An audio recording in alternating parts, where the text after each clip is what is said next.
I didn't plan for the rockabilly style music to come on as the hot rod started displaying on here, but that just kind of worked out the way it did, didn't it? I'll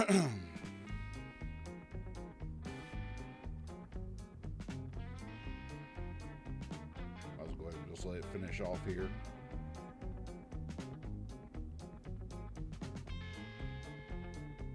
Sorry if you're not into this kind of music. I kind of like it. And if you're wondering, I'm actually using Epidemic Sound for all the music I've been playing here since my second stream.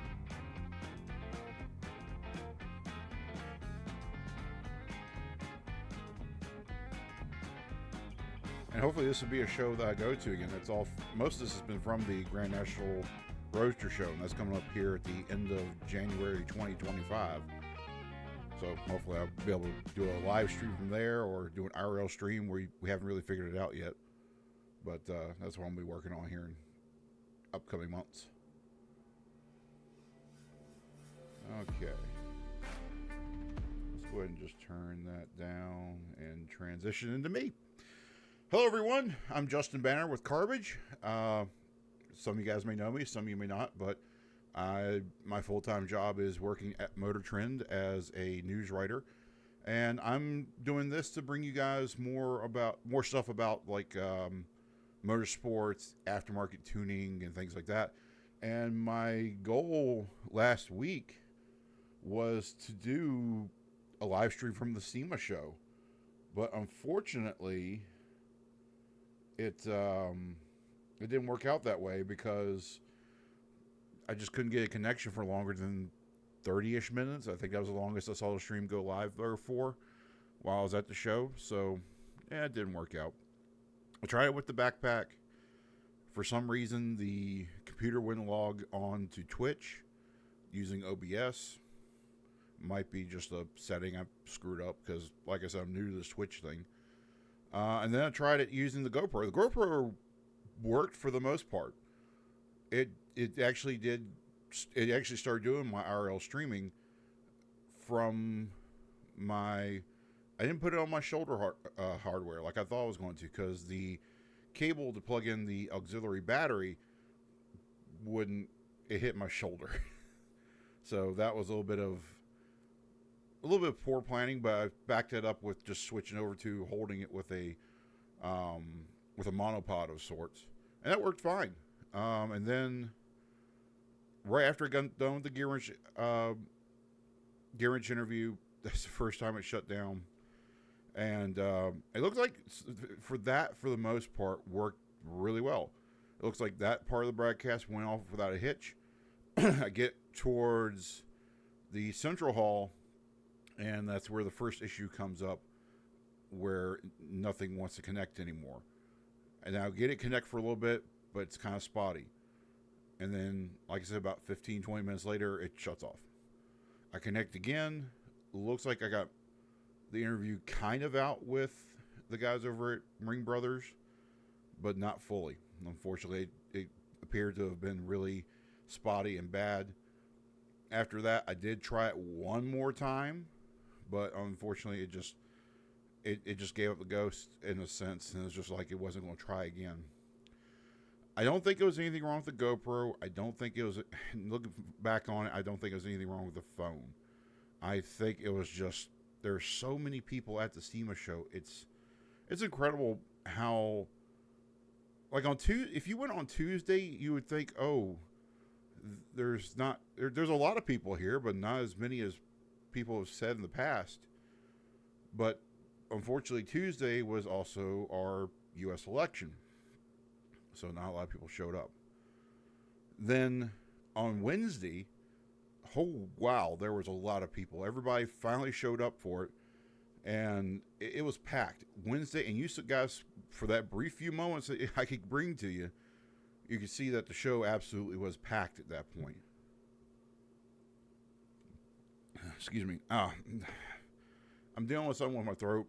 I don't think you can kind of hear it, but it feels scratchy. It might sound a little scratchy. I'm not really sure how it's coming across to you guys. But it just compounds on my Friday, because Friday I drove back, and I don't know what was going on with my stomach, but I'll put it this way. On Monday, I was able to make it in 2 stops. On Friday, I had to make 4 stops, and only 2 of them for gas. Yeah. Not a great day. On that Saturday, I was supposed to go to Super Lap Battle, but again, my stomach just wasn't, that morning, my stomach still wasn't feeling up to doing anything without me stopping every few minutes to you go do know what. So yeah, that sucks. And now today I finally come back from Oregon. I was in Oregon on Monday. From Monday to last night, I was in Oregon for a event for Mitsubishi, and they're getting me to drive the Outlander PHEV. I don't think I can talk much about that right now, as far as like how I thought about the car. I can say overall I liked it.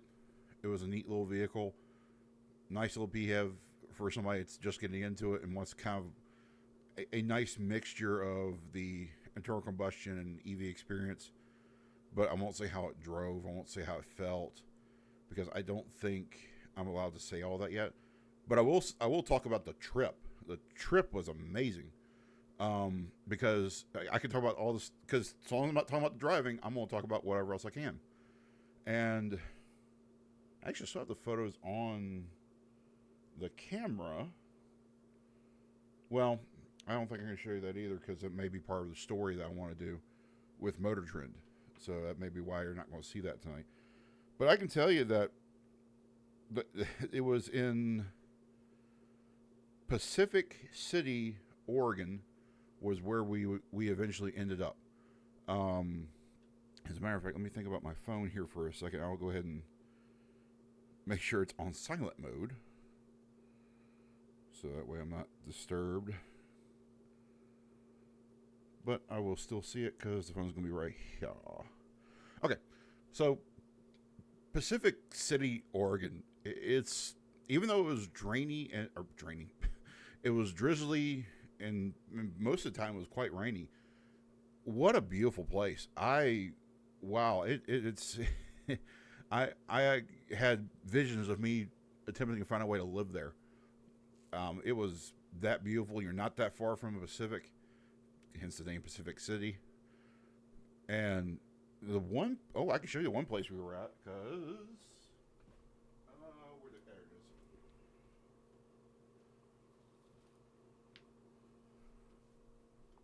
So this is the little schedule they gave us.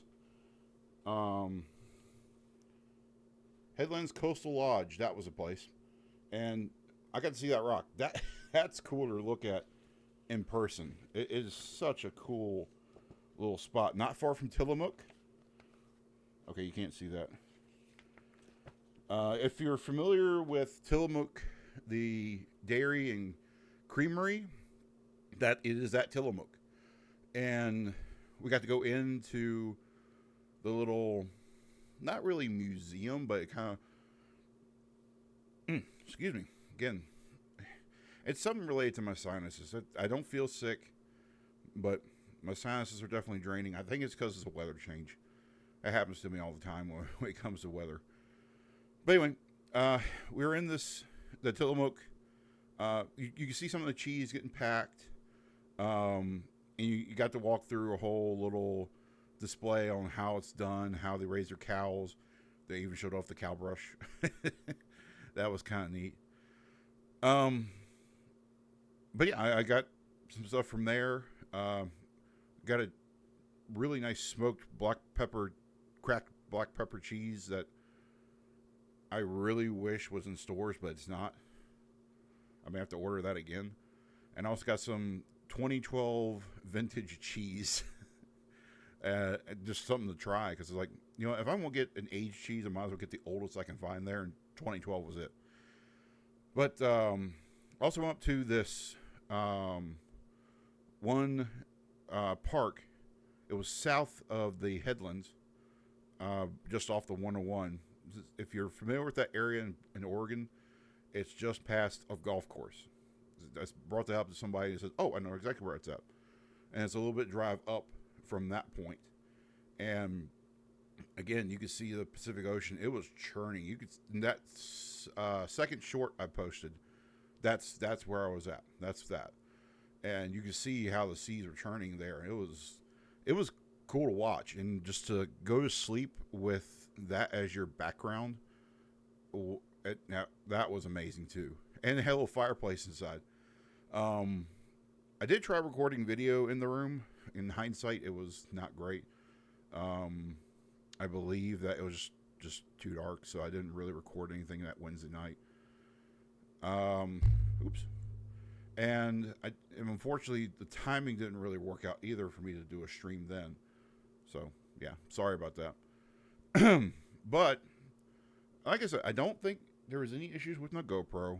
I don't think it was any issues with my phone or with my hotspot. I think it was just, at SEMA, it was just a mass of people.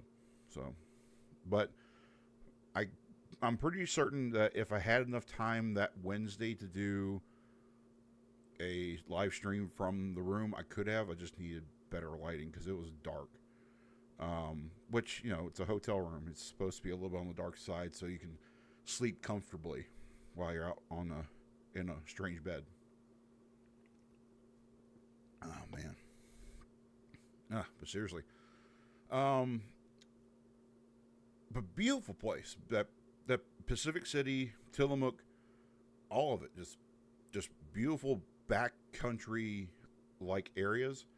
The only thing I could say that was bad about it was I didn't have, when I was at the headlands, I had cell phone service, but 5-10 minutes north, 5-10 minutes south, that was it. It was gone. And it was actually, I don't know, it's not necessarily because you're way out there, but it may be because of how the trees overgrow the road. Even the Sirius XM that was in that truck, the Outlander PHEV, was spotty. There were sections where you just couldn't get anything. And like I said, I think it's just because with satellite, you kind of have to have a good line of sight, and having trees overgrown like that, it's kind of like going through a tunnel at that point. And if you've ever been under a tunnel and have XM playing and suddenly it cuts out, that's why the satellite loses line of sight with the antenna on your car, and you lose XM. So, but other than that, gosh, what a beautiful area. And seriously, if there's one place that I would move to now, other than going all the way back east, it would probably be somewhere around Tillamook, excuse me, or around Pacific City. Just beautiful place, man. I thoroughly enjoyed just driving out there. Like, so, okay, let me tell you about this part. So, I fly in from LAX up to Portland, PDX. To get from that airport to the headlands was about a two and some change hour drive, depending on what speed you did. Which we'll get back to, I'll talk about when we come back to LA. So it takes about 2 hours. I was there for essentially 2 overnights is essentially what I was there for. So Monday overnight and Tuesday overnight. I'll come back on a Wednesday. And one of the other things we got to do was oyster shucking, which I haven't done in a while. When we would go out to Hooters, for lack of a better place to describe it in Virginia, they would have, an oyster day. You get a bucket of oysters, or I think it's either oysters or clams. But either way, you kind of shuck them in a similar manner. So I hadn't done it in forever. And the first one I didn't do too well. But by the time I got the second, third one, I was like, okay, I'm starting to remember how I did it with the butter knife. And they have a shucking knife. So got to relearn how to do it. And ate oysters. Go figure. But that was actually quite an interesting experience, because the guy's not just showing you how to shuck an oyster. He I also went into the history of oyster farming and, how we almost decimated the oyster beds in the Pacific because there was just, it's that old school thinking of, oh, it's here, it's always going to be here. And, if you depopulate something enough, no, it just dies off.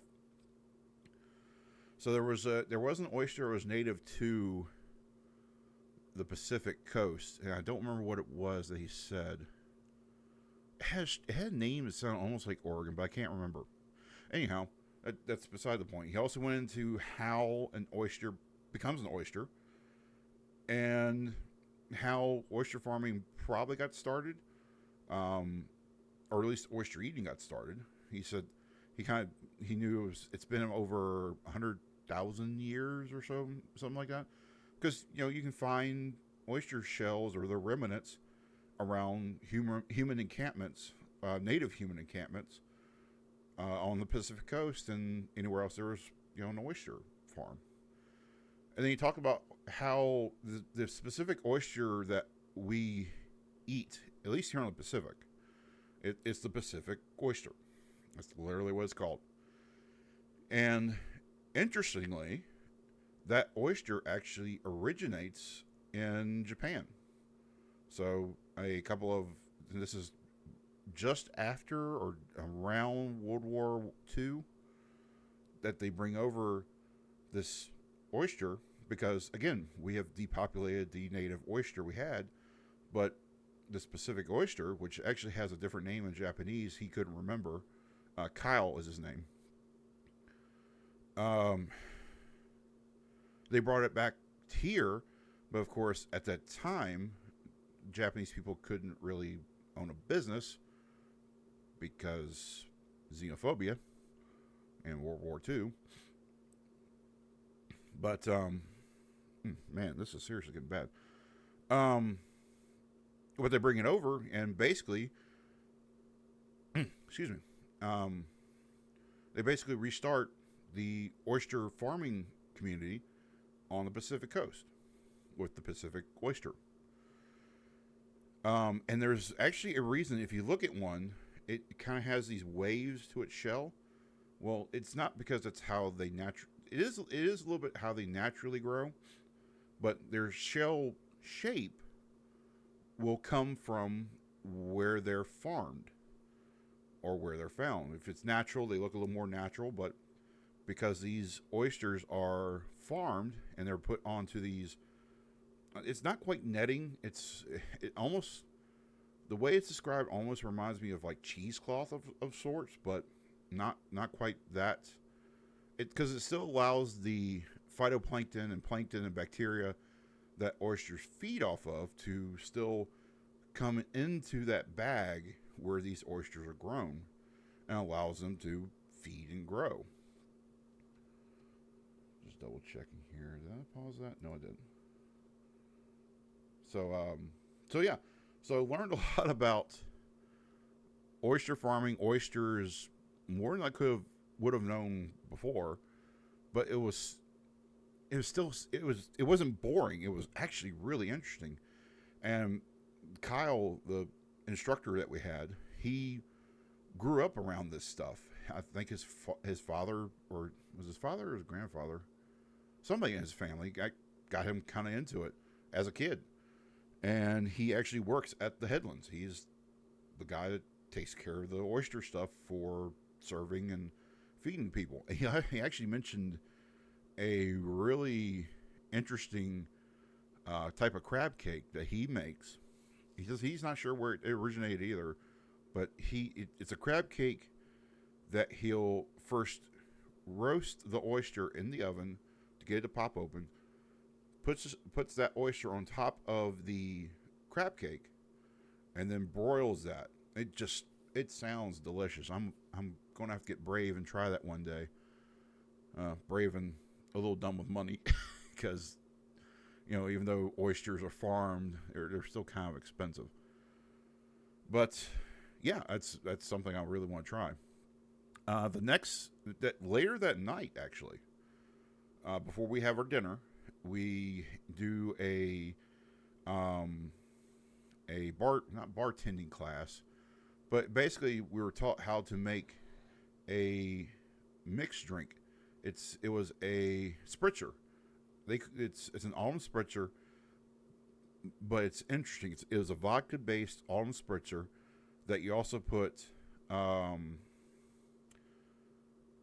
ginger liqueur and pomegranate liqueur, and you muddle orange and mint, or not orange. It was lime and mint. So you muddle the lime and mint, put ice in it, pour in the liquids, the first parts of these liquids, shake it, and then you pour it out into your glass. You can either strain it or you don't, but if you don't, you gotta put ice back into it. There you top it off with apple cider, and you garnish with a cinnamon stick and a twig of rosemary. Excellent drink. I would imagine that's one that's, as long as you get the mixtures right, in which we were given pre-mixed or preset amounts of liquid to mix in, except for maybe the apple cider. This is just sparkling apple cider. It's not the apple cider like you would get for an alcoholic drink. The alcoholic variety is just straight up sparkling apple juice is basically what's best to describe it. But an excellent drink. It really was nice, refreshing, and really did match the autumn ideal of a drink. But I'm not gonna lie, the whole time as soon as I heard the word spritzer, two things came to my head. If you know, you kind of guess. You've probably already guessed by now. But the first thing I thought of was white wine spritzer, as a reference to The Simpsons with Ned Flanders. And then that brought up the song White Wine Spritzer by the Oakley Dokleys. I don't know if they're still together. But yes, the name is a reference to Ned Flanders, and they all dress up like Ned Flanders. The whole band dresses up like that. If you're not into really heavy metal, you probably won't like Oakley Dokleys. But as a comedy band in heavy metal, they're great. I love listening to them whenever I get any chance I get to. If I wasn't afraid of getting demonetized, at least on YouTube, I'd play a little bit of that song. But again, I don't want to get this demonetized. Even though I'm not earning any revenue on either Twitch or YouTube, I just don't want to take that chance right now. But if you get a chance, look up White Wine Spritzer from Oakley Dokleys and listen to it. And remember, don't take it seriously. The whole thing is a joke. That's the whole point of the band, and it's fun. Anyway, from that point, we had our dinner, and then now I have to get back. So I tried limiting how much I drink that night, but there's only so much you can do when you're in a kind of a nice celebratory mindset. You probably drink a little more than you should. I definitely did. I wasn't like hangover, but I could feel I drank too much the night before. And so I get up. I actually got up earlier than my alarm. I've been doing that as a habit since last week. Today I didn't do it. I woke up late.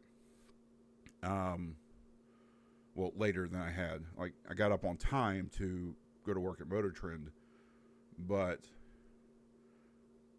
I woke up later than I had the previous couple of days. From that point, I get a message. Like, originally I was thinking about leaving at 10 o'clock, but the Mitsubishi people are like, it's actually looking like it might take a little bit longer than you did getting here. Because it was raining quite a bit more. And so I saw a text message at, I want to say it was around 7:30, 8 o'clock. And when they mentioned that, I was like, yeah, you know what, I'll go ahead and leave at 9. I actually ended up leaving a little earlier than that even, mostly because it was just, you know, I was up, so I might as well just go ahead and get ready and get finished packing, which really wasn't much left to pack. And I'll drive back. For the most part, I was able to do a consistent highway speed. I'll just leave it at that. There were some areas where we're slow because you're going up a decent grade on the way back up, because you kind of, to get there you go up and down a grade. So going back, you go up and down a grade again. So I get caught behind a couple of semi trucks, so they can't quite do the highway speed that's posted. So they delay me a little bit, but not bad. You know, once you get to the passing zone, you just go by them. It's not a big deal. But then you get to closer to Portland, and you'll see that there is a sign every so often that'll flash up and says advisory speed. And we're showing an advisory speed of 40 miles per hour.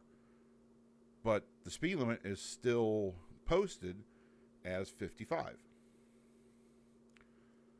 It turns out everybody listens to the advisory speed, so they're doing 40 miles per hour. And I'm just thinking to myself, wow, these people take this speed thing seriously. And it slows me down quite a lot. By the time I get to that point in Portland, I was 12 miles out, because I remember the text that I sent to the people at the airport. I was 12 miles out, and it was going to take 15 minutes. No, it was 10 miles out. It was going to take 15 minutes. That's what it was. And then by the time I get to 5 miles out, it was still going to take me about 7 minutes. So it slowed me down by at least 2 to 3 minutes. I know it sounds like so much time, but it kind of was, because there was a little bit of stopping and going, but not horribly so. It's not LA stop and go for sure, but it was definitely within your lane of travel. Was probably within like 35 to 40 miles per hour. I think the slowest point I hit on the highway was just before exiting to get to Portland, and that was about 30 to 35 miles per hour. And my throat is not getting better. Anyhow, so I get to Portland. I get there on time. I have plenty of time. Helps TSA pre-check, and I'm global entry. So going through the security checkpoint, even at LAX, is a breeze. If you do a lot of travel, TSA or global entry, totally worth it. Don't hesitate. Just spend the money and get it. It's worth it.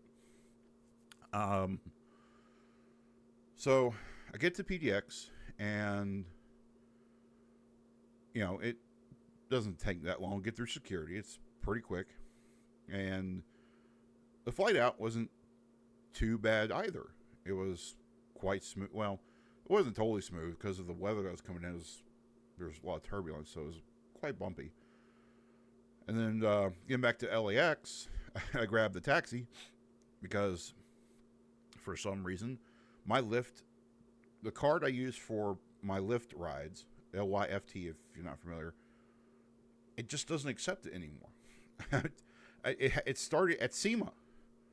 And, you know, I'm paying. This is the same card. I had Lyft Pink. So I was on their little subscription service to try and reduce the cost of these rides. It was still being paid by that card, but if I wanted to summon a ride, I couldn't do it. It was like that at SEMA. It was like that when I tried to leave for PDX, and it was like that when I got back to LAX. And every time I did it, I said, you know what, let me try, updating the card information, even though I've done this already once already. Tried it every time, and I wanted to look for a phone number to try and contact somebody. Lyft doesn't have a phone number. The only phone number they have is for their gift cards, even though if you look for it on Google, it'll say that is your help number. No, that is for the gift cards. And then when you try and get some help, it's all through email. Well, if you're stuck somewhere, email is not the fastest way to get something solved. So I already had this little thought in my head, was like, no, if I get stuck somewhere and this happens again and it's an emergency, I'm screwed.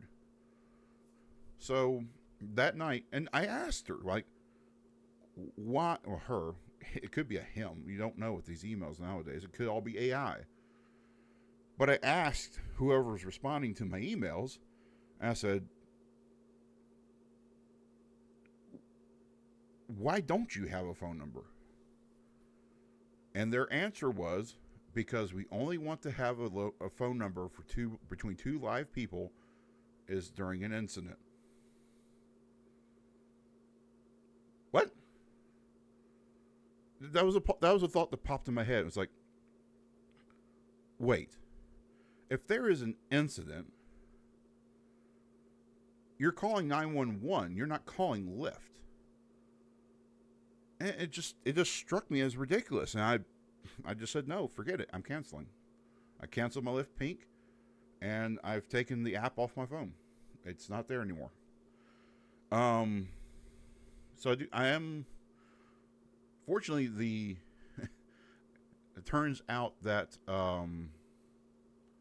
Uber takes debit cards. I don't know how long they've been doing it, because when I first tried to get on part of Uber, they only took credit cards, no debit cards.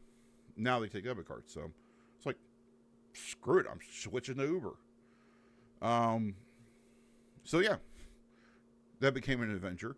And the other ironic part, I was kind of thinking about it back when I got home, was like, wait, I just drove.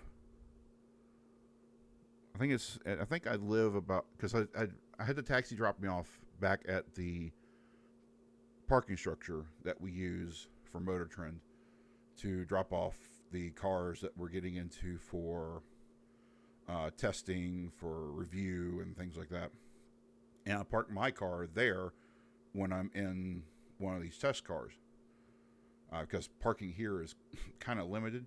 And if I don't have to buy a temporary parking pass and I can park just in here, I'll do that. So that's why my little car stays at the office when I'm in a test car. But I started thinking about it. I was like, wait, I just got off. I drove 2 hours already, but I was over, 100 miles away. I flew about 2 hours, even though I'm, well over 1,000 miles away? Maybe more than that, actually, the more I think about it. Yeah, because getting to San Francisco is over 800 miles. So yeah, it'd be like 1,100, 1,200 miles from LA to Portland if you go straight there. And that took 2 hours flying. Here I am in a little car driving back home, which is only 35 miles, and I'm driving 2 hours. God. So that was quite interesting. And of course, I use Waze for that, and apparently the fastest way to get back here to the house was driving through downtown LA to reach the 10. And it didn't start out too bad, but about just before I get back onto the 10, I had some dude in some sort of lifted Dodge. I can't even remember if it was a 1500 or a Durango. Whatever. He tried to make a U-turn where there's a 3-point stop.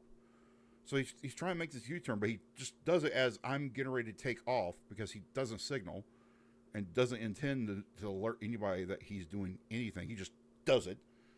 So I had to come to a stop. The bad thing is, if he just made his turnaround, it'd be okay. Dude had to come to a stop, and I wasn't too far away from hitting him, but it was still close enough. I was like, "You're an idiot." So he has to back up, and then he pulls off. Yeah. And then on on the highway back, excuse me. The highway drive wasn't so bad. It was. There was one point where some dude cut me off, but you kind of get used to it at that point. Hilton had some weirdo. Was not afraid of pulling right up to my bumper in my Mini. I was like, jerk. Lifted truck. I think it was a Silverado. He was being weird. Who knows? But other than that, the whole trip was great. If I get a chance to go back up there again, I don't care who it's for. I would love to do that spot again. It's well worth it. And the Heartlands Hotel, beautiful hotel. It's got that. It's kind of got that cabiny vibe to it, but it's like not so far wood cabin that you're walking through like I don't even know what the proper word would be for it, but it's not like you're walking through a old timey junky building.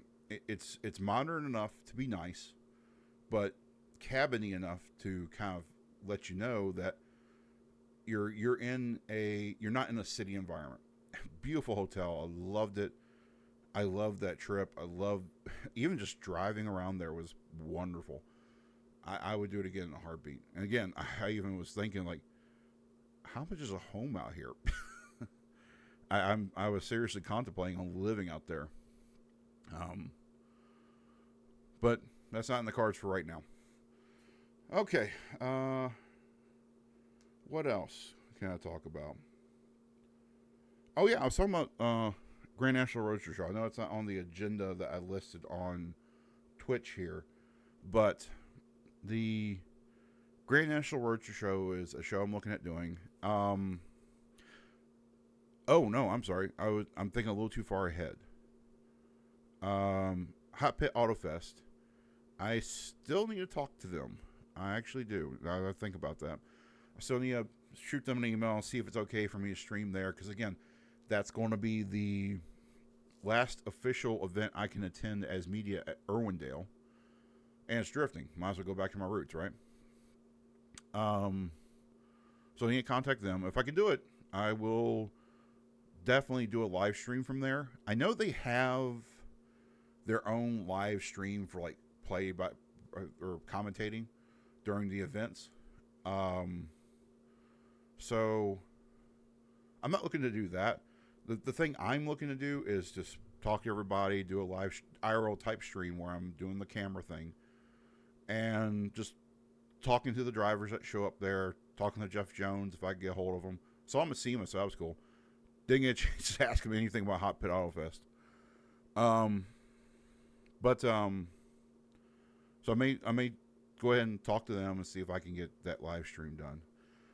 As far as more videos from SEMA, I do have, how many was it? I think it was like 4 I just still need to knock out.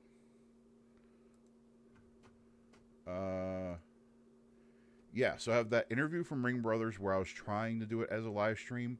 I have that footage from the GoPro, so I can go ahead and cut that up into a real video.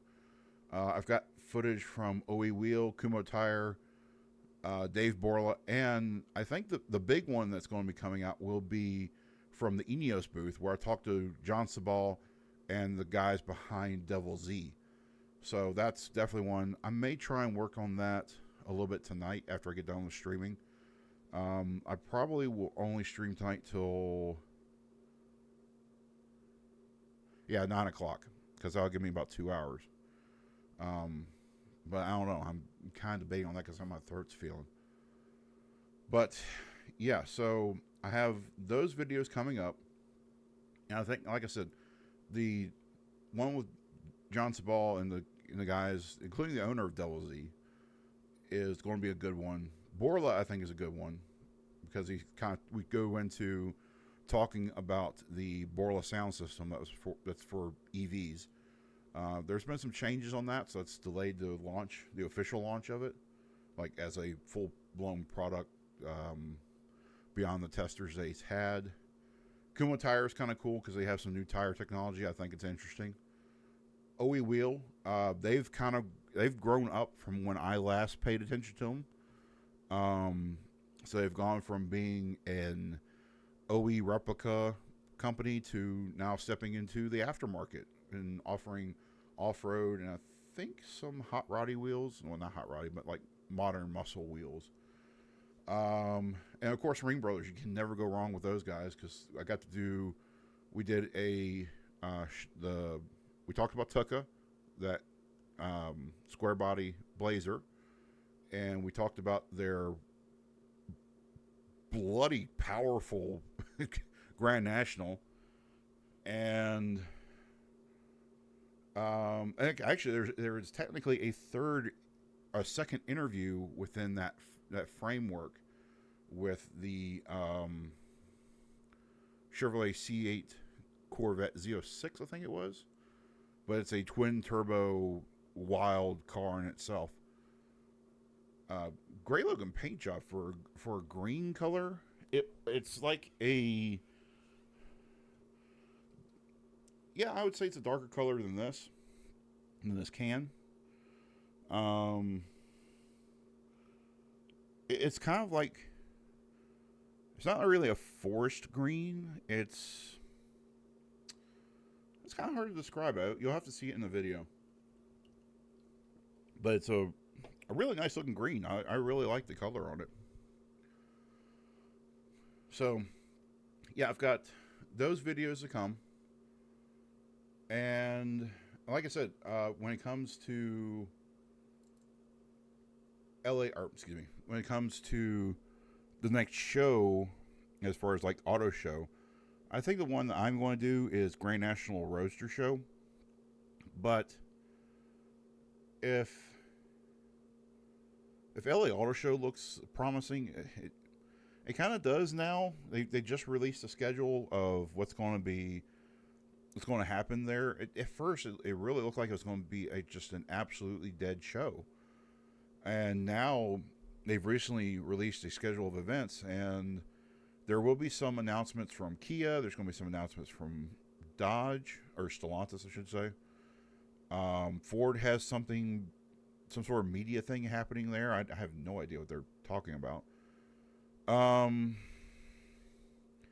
But it still doesn't seem like a very exciting show. Like there's no, other than Kia and a few of these weird startups, I don't see very many announcements on new product or like new launches. I do know there's one from Volkswagen, but it's actually off-site. I did apply to be media there, so I'll just bring my GoPro with me and maybe catch an interview if I have a chance to go do that. Like I said, then after that, because LA Auto Show is coming up, I think. Hang on one second, we'll look at the schedule there. This is good enough. Oh, that is not good enough. Here we go.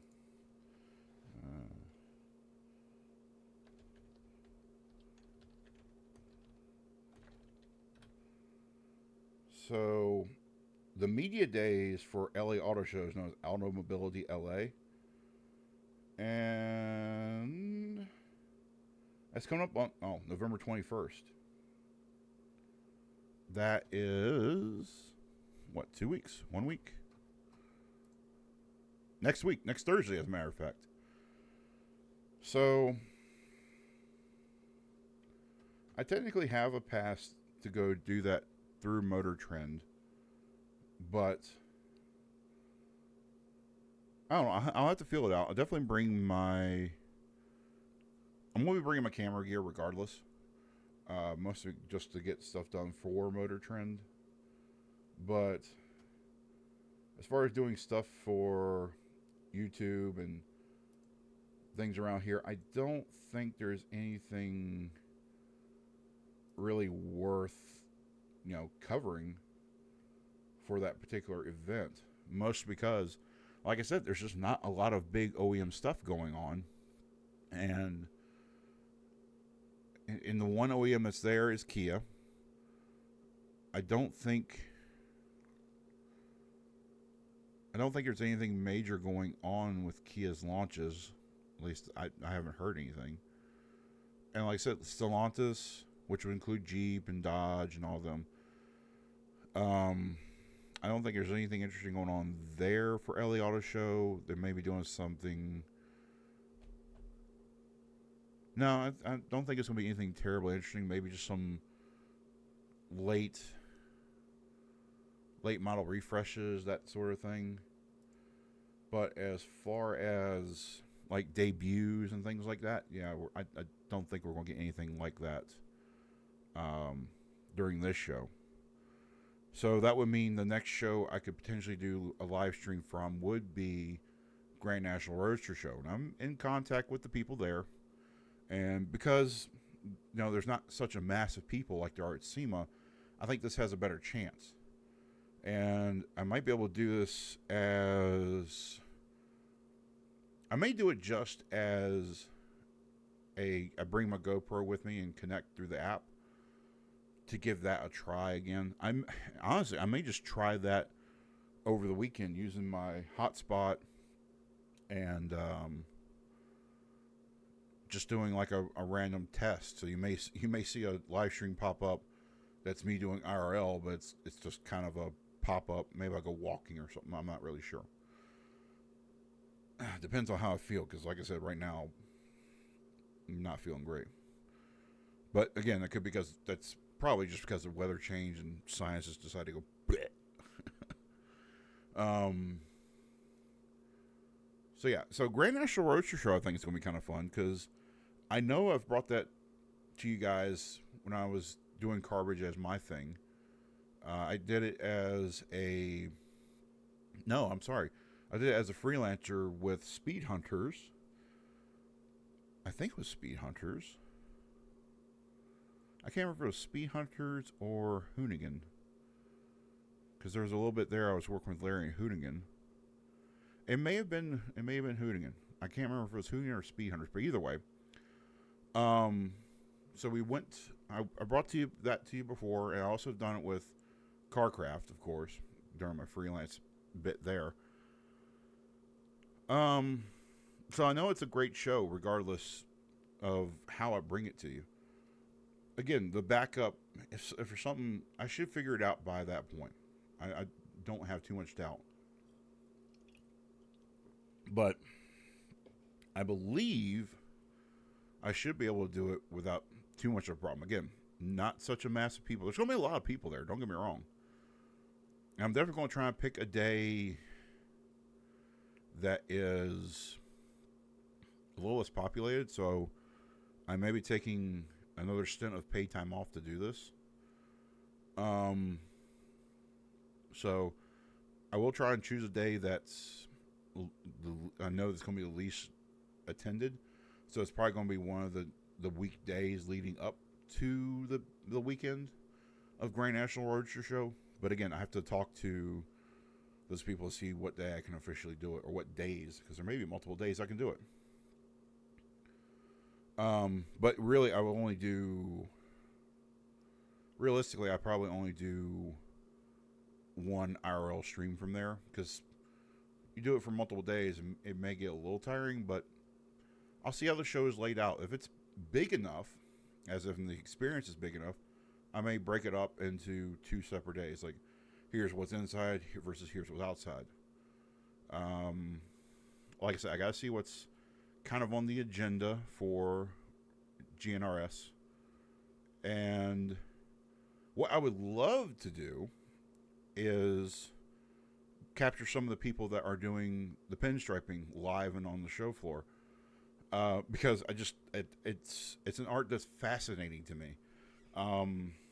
And this is going to be a little more regional, but there was a a family friend that passed away over SEMA week. A man by the name of Danny Riddle. And I got to know him through my dad. And my dad got to know him because he wanted to learn how to be a better sign painter. Danny started out as a paint shop teacher, if I remember correctly, and later became a custom car painter from at his house. His whole business was in his house. He was at a point where that my dad aspired to be. My dad did sign painting as a side job, especially when me and my brother were kids going up through school. So he worked as a mechanic during the day. We'll come home, eat dinner with us, and then go down to the shop to do work. And that's how he provided for us. And one of the people he was inspired by and learned from was Danny Riddle. Another person who is a family friend is Scott, I believe his name is.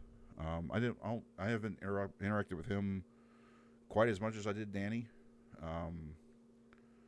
And I knew Danny, like I said, through my dad, so I got to see him quite a lot. And unfortunately, he passed away. The man was an unbelievable talent. He's one of those guys I wish had a YouTube channel or some videos to show what he did. Not only the end product, but his whole process of doing custom paint. So when people say we've lost one of the great ones, we definitely have with Danny. And I don't say that lightly. Danny was an incredible artist. And, while I didn't get to see him after I left Virginia, I kind of wish I could have at least one more time if I knew his health was in that bad of a shape. I don't know how or why he passed away. It doesn't really matter. But yeah, it's a really, really sad day to kind of come back to, just like everybody was saying when I came back from SEMA. Like, I seriously didn't even know he was in bad health. I really didn't. But I know people who are close to him are really tore up about this, and rightfully so. They lost a friend, they've lost a family member, and like I said, the custom paint community and hot rod community is, at least in Virginia, if not much broader, because I know Danny was a great talent and did a lot of work for a lot of people. We lost somebody really special in custom painting, and I really wish more people could have seen who he was. Because like I said, he was kind of big within my area in Virginia. He lived in a place called Hopewell. Me and Dad and our family was located in Dinwiddie, a county that's kind of adjacent to the city.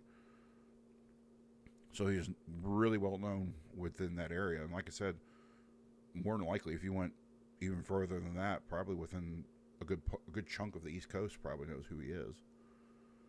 I wouldn't be surprised if I learned that he had some cars end up on Hot Rod or on CarCraft or any one of the big magazines that did national coverage, because again, he didn't just do custom cars. He did legitimate paint job work as well. Like, there are plenty of signs in Hopewell that were done by him for businesses. Like, a plumber needed a sign on the side of their building, or they needed a truck done to advertise their business, or anything like that. And Danny was one of the guys you went to do that. But his artwork was something beyond just the day-to-day work. It was the custom car work that really fascinated me about what he could do and accomplish. Very talented guy, mentor for a lot of painters in that area. Like I said, my dad included. And yeah, just really sad to hear about Danny passing. So if you happen to know or live in Virginia and you have something of Danny's, please cherish it, because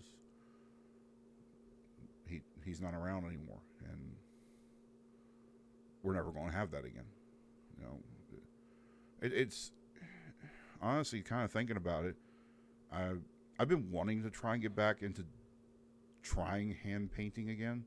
Like, I can spray paint with the worst of them, but I really want to try hand painting because I don't know, for some reason I just there was a little bit there before SEMA. I just started thinking about Danny Riddle and the things he did in the custom car industry, and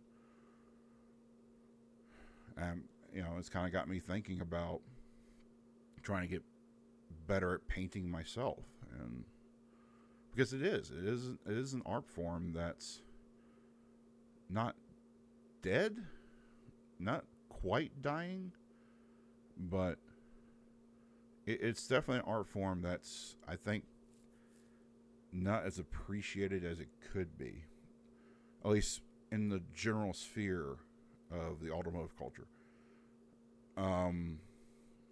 Because nowadays a lot of people can get their car looking custom through a wrap. Nothing wrong with that. I'm never going to argue that a wrap is a bad thing. There's plenty of talent behind putting a wrap on a car. Trust me. I'm never going to say somebody who does graphic design and puts it on a vinyl to paste on a car. No, there's no laziness in that. There's still artistic talent to making that work, and there's definitely a talent in applying a wrap onto a vehicle. Even decal work is not the easiest thing in the world. You may think it's just peeling off the decal and just slapping on a car or sign or whatever, but it's really not. There's a lot more to it, including the actual nitty gritty of design work. So maybe one of the things I'm thinking about doing as a live stream is just me learning or relearning how to hand paint. And no, I'm not talking about taking like a model and painting it like that. I'm talking about actual sign painting type stuff, small murals and things like that. Those are the things I'm thinking about doing. Mostly because I'm not going to be the teacher. I'm going to be learning, but I also want you to learn alongside me, because I believe it needs to be seen. It needs to be brought to a bigger forefront. And I think this live stream here is probably one of the best ways to do it. And the show, yeah, it's not easy, but man, is it rewarding, So that may be something I do as a stream in the future. When I'll do it, I'm not really sure. I've got the equipment. I bought that a little while ago, and I haven't broken it out yet. But it is definitely something I want to do. I believe I'm going to use it as a stream. I kind of have an idea of something kind of goofy, but it could also go to some good. I have to find a way to not really get the attention of the person that does this thing I'm thinking of, but trying, because the thing is a great charity that I think is wonderful and something I've never thought of as being highly needed, but it is. So I may try and do something around that and present it as part of an auction. I won't go into too many other details because, like I said, I don't know how receptive that person will be to me doing this. Mostly because they don't know I exist. um, but I think it would be kind of fun, something to do, and something that will have some good behind it while I'm not only learning, but also doing something at the same time, not for just for content, but just something to hand over as something that will go to a charity. So we'll see. If I can find a way to reach out to that person, I'll try it. But for right now, I can't promise too much. The other thing I'm really debating if I should even talk about this next. But I do want to try and start. I want to do something. And this is going to be really different for Twitch, I'm sure. And that's to. It's not building a car, but. Yeah, screw it, I'll talk about it. I want to get a vehicle that is in disrepair. It's something that needs to be worked on. And I am more than just, it needs like a full rebuild, but something that's not running right and then bringing it back to working condition. Because one thing I want to do on Twitch is teach people how to repair. And I'm not talking about, making a custom vehicle. That should be a thing I'm trying not to do. I want to buy a vehicle for the big purpose of teaching all of you who are watching on Twitch and YouTube how to begin that process of diagnosing a vehicle and fixing that vehicle. Because as we're learning, people are holding on to their vehicles longer. Mostly because vehicles are super expensive right now. And with Mitsubishi dropping the Mirage, I think the next cheapest vehicle is still above $20,000. And that's still a lot of money for people for their first time vehicle. Add on top of that, I'm sure there's people in a lot of debt just still recovering from the situation that happened in 2019, 2020. You know what I'm talking about. So people are holding on to their cars longer, and they're buying used cars. Of course, those used cars they may come with a warranty, but it's not really a warranty. Sorry. When you take that vehicle in for a warranty, see how much warranty that's actually there. It's really not. But I want to teach you all how to fix your vehicle when it comes to the point where there is no warranty. And maybe going to a mechanic might be a little expensive, but using some very basic knowledge and know-how, you can potentially get your vehicle back to a running condition so you're not stranded. And that's what I want to do on Twitch. And like I said, subsequently YouTube, because it gets ported over there.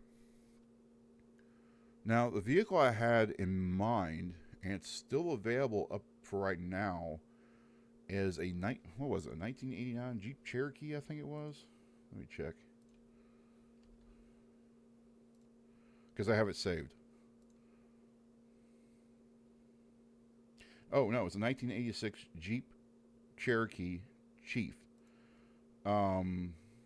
Which is a unique-ish vehicle. Nothing rare. And it's also not a rare two-door. It's a four-door. But it's in not great shape. It runs. I could probably drive it from Pomona, where it's for sale. Technically. But it's not passing smog. And I did email the guy who owns that truck right now.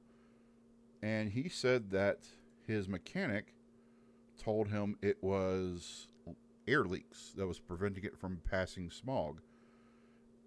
I could see a big one right away, but the other thing is that it being an 86, it doesn't have OBD. So we're talking about pre-OBD computer controls. It's for those who probably know a little bit of Jeep history beyond what an XJ is, at least for as far as like the body goes. It comes with a computer system called the Linux. It's a very basic computer system. It's the best way to describe it is that it is a smart carburetor, because it is a TBI, so that means it's throttle body injected. So if you look at the intake and the intake manifold, and you see this thing that looks kind of like a carburetor, but it's got these two big bulbous things, or in this case, it'd only be one, because it's a 2.5 with their 4-cylinder. Oh, manual, by the way. This Cherokee I'm looking at. But you'll see this like bulbous thing hanging at the top of it. That's an injector, and that's what throttle body injection is. It's literally an injector that sits on top of the throttle body and injects fuel straight in. Like I said, it's essentially a very smart, well, in this case, barely smart carburetor. So that, what makes that great though, is that I would have to go in and figure out, okay, what are these air leaks? How do I find them? And I would take you on that journey going back to where I was as a mechanic when I got started. I had to learn all this stuff, so I might as well teach you too. And I want to teach you the same exact steps that I had to learn when I started out at 14, 15, 16 years old, learning how to work on cars. And show you that, is it an easy job? No. Is it a clean job? No. But auto mechanics has a lot of rewards, and I'm not even talking about, the financial support you could get by being a professional auto mechanic, because you can make a lot of money doing that. We need auto mechanics again. I know a lot of cars going to electric power plants with the zonal computer controls, but there's still a need for mechanics, people to work on these cars. Even the EVs, they still need mechanics. That's not going to change. The way that they're worked on is going to evolve just a little bit, but not by much. But they still need tires. They still need brakes. Not as often. Well, at least on the brakes, not as often. But there's still fluids. It's mostly coolant and hydraulic fluid for the brakes. And I'm trying to think, is there anything else? And actually, the more I think about it, as we continue to stay with an ICE power plant, either as an extended range EV, an EREV, or a plug-in hybrid electric vehicle, a PHEV, they still have an ICE engine, so those will always need service. And it's not like 20 years, suddenly we don't need mechanics. 20 years, we'll probably still need people that can actually work on these vehicles. So I want to pass on my knowledge to y'all so that either you can work on your own vehicle or use it as your basis to get started in auto mechanics and become a professional yourself. And what's great is this is one of those jobs you don't need a college degree. I'm never going to argue against one. If you want to go get a college degree, that's great. Go do it. Especially if you can afford it. But if you want a really good paying job without needing a degree, working as an auto mechanic is one of those jobs that will do that. I'm not going to micro you and say, oh, your only path should be this. No. I'm going to tell you, if you want to get a degree, get a degree. There's nothing wrong with that. If you don't want to get a degree, but you still want a high-paying job, here's how to work on a car, and this will lead you onto that path. So that's what I want to do. But unfortunately, I actually decided to try and buy a new phone because, honestly, this thing is kind of potato-ish. Because well, here's the thing. It's always been potato-ish, even when I bought it new. It is kind of getting worse. But the other phone I bought, apparently there's a huge back order, and they can't tell me when it'll come back in stock. So, excuse me. If they cannot tell me anything by Friday morning, and I gave them this deadline, I'm canceling that order. And I'm going to use that money and save up a little bit more, and I'm going to buy that Jeep. So that's my ultimatum to myself. If I can't get that phone, I'm getting the Jeep. I'm using that Jeep to teach y'all how to work on cars. If I don't get the Jeep, I'll probably find something else. But I don't know what that something else would be right now. Because the one good thing about that particular Jeep is they've got it, this person's got it listed for $1,000 or best offer. So I'm gonna try and offer, less than 1,000, because I'm also kind of thinking about justifying in my head how much work is going to be done to make this Jeep roadworthy again. Because the other thing I did see was that the driver's seat is slumped over like that. So I think the seat frame has either collapsed or it has broken in some other way, and that's why it's leaning like this. It's actually leaning like this. It's the best way I can describe it. But other than that, it looks like it'd be a great XJ to get started to do something like that. And yeah, maybe eventually I would start modifying it. But yeah, so if I do cancel the phone, that's where that money's going towards, just a Jeep like that. And that's the other good thing. It's a Jeep. So the Jeep is going to be well supported in the aftermarket, so I can find almost anything I need as far as repairs go.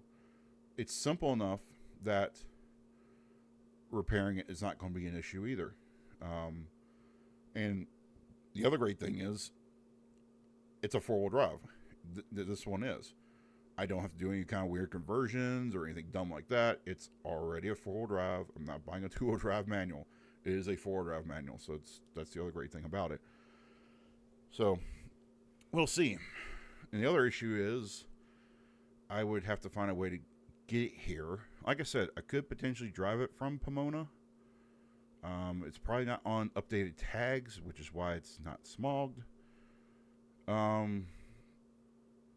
So yeah, it'll be quite an interesting adventure to get it here. And then once I get it here, it's then on to making it smog legal so that I can at least get on the road, and also fixing the seat. I want to try and see if I can fix the seat first if I do end up getting it, because it's got an awesome old school looking cloth seat arrangement. I kind of like it. I want to try and save that as much as possible.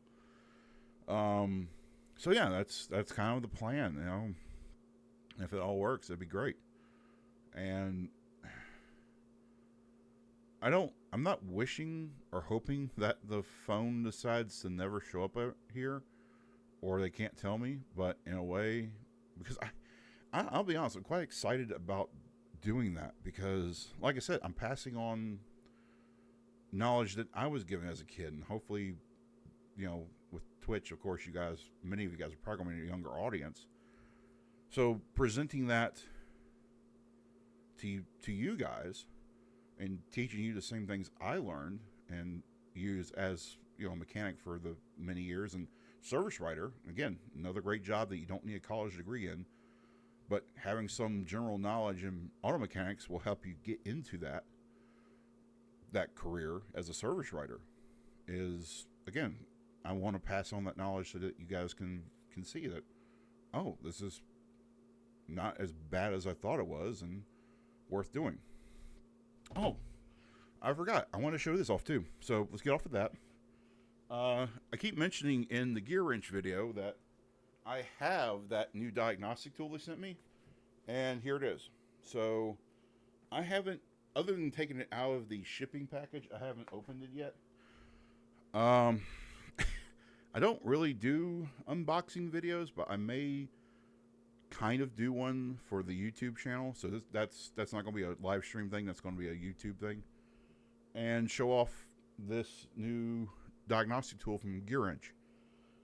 Again, from everything I talked about in that video, it's got me excited because It is a high level, at least how they present it to me at SEMA.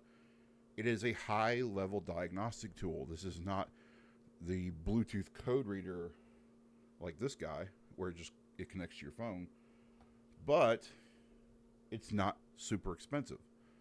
I think it was somewhere around $700 to less than $700. And what makes it special and expensive is the fact that it uses an Android tablet and connects to a dongle, which you can see right here. Or could you? Well, you can see that now. It connects to that using Wi-Fi 6.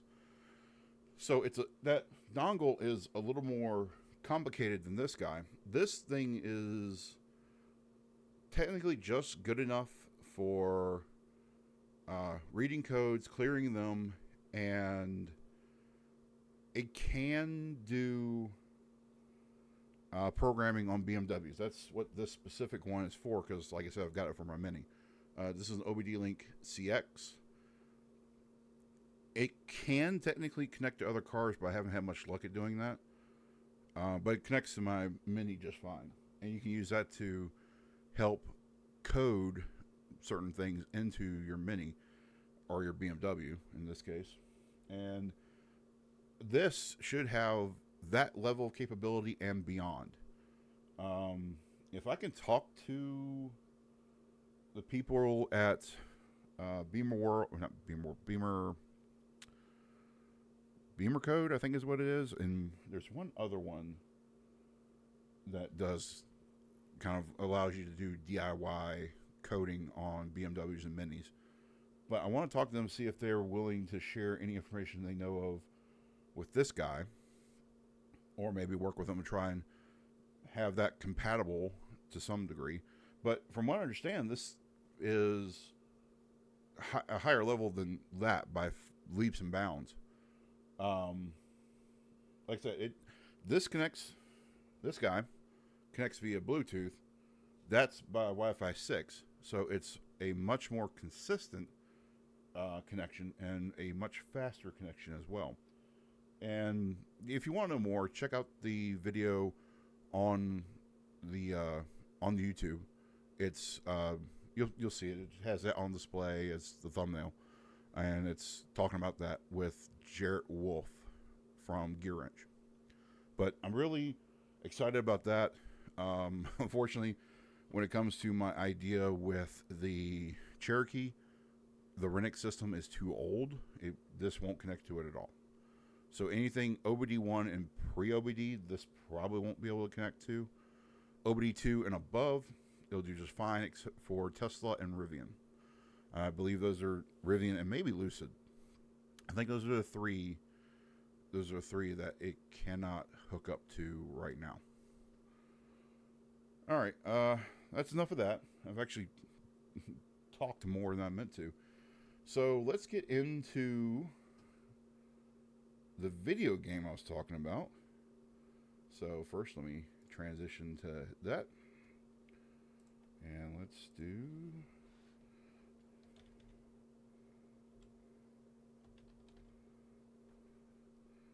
And if you look, that is going to be the game I'm playing. But if you're on YouTube watching this as a VOD, you won't know what I'm talking about. But it is a brand new game. I have not even played this thing yet. But let's see. So the next thing I need to do is go here. Yes, it's fine. Oh, what? I have to download something else? Ugh.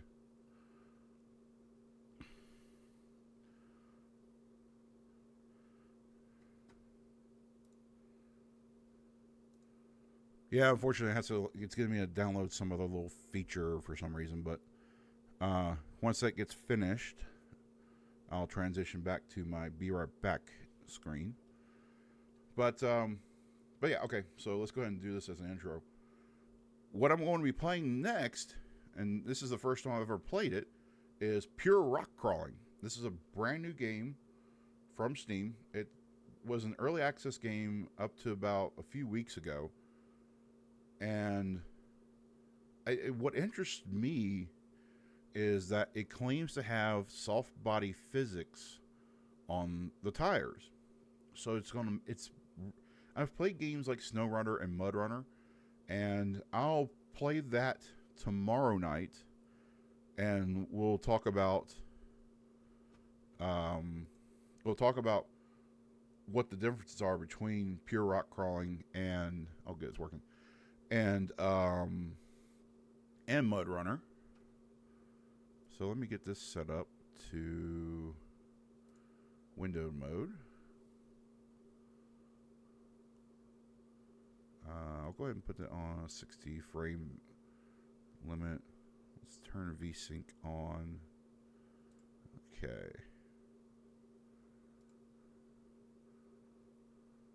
It's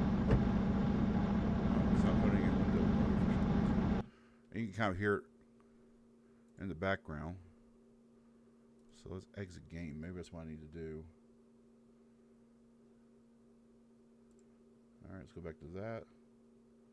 Let's get this running. Hopefully it goes into... It is not going into windowed mode.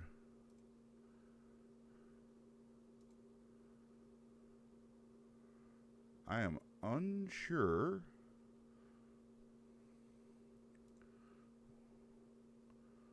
I'm unsure why it's not doing windowed mode. I want window, but not full screen.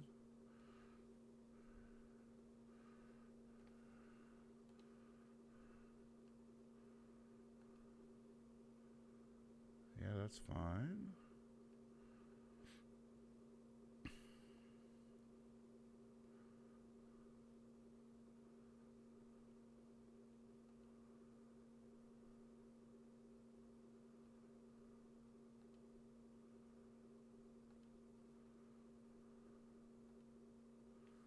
Alright, so it's still not letting me do window mode. I don't know why.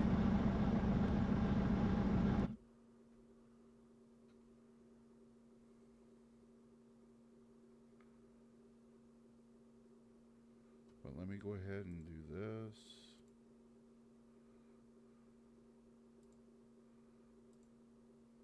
Well, let me select the source.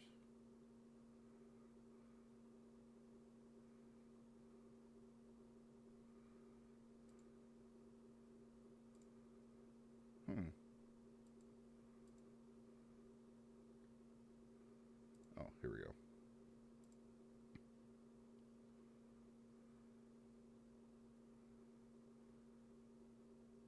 There it is.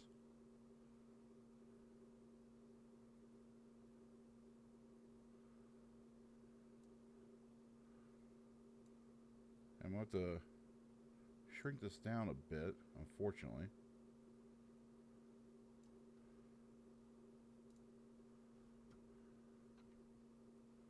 I've got to say the game itself is quite loud. Oh, wow.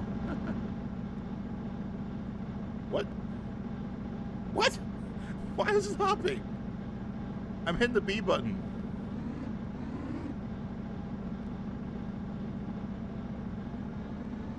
But you can definitely see...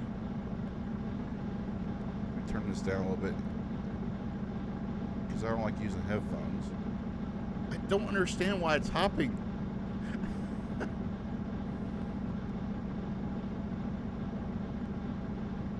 Oh, that's so weird.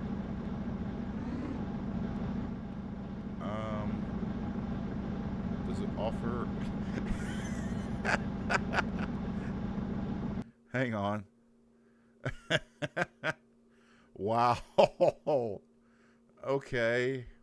What is B? Kick? Why is there a kick button?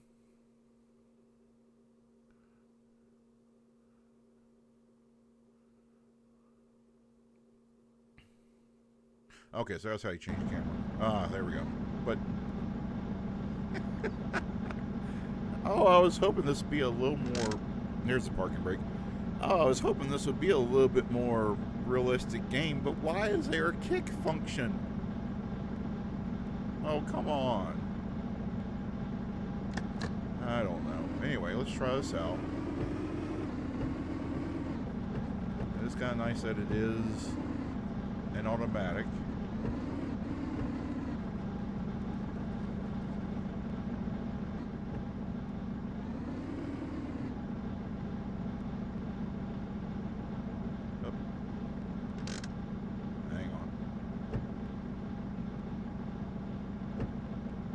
That's kind of nice.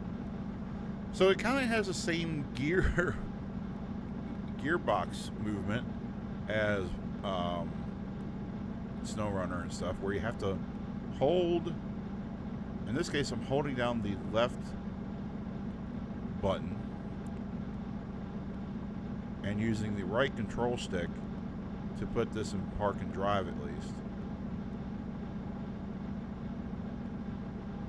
And I can lock using Y and X, now in full drive and low range.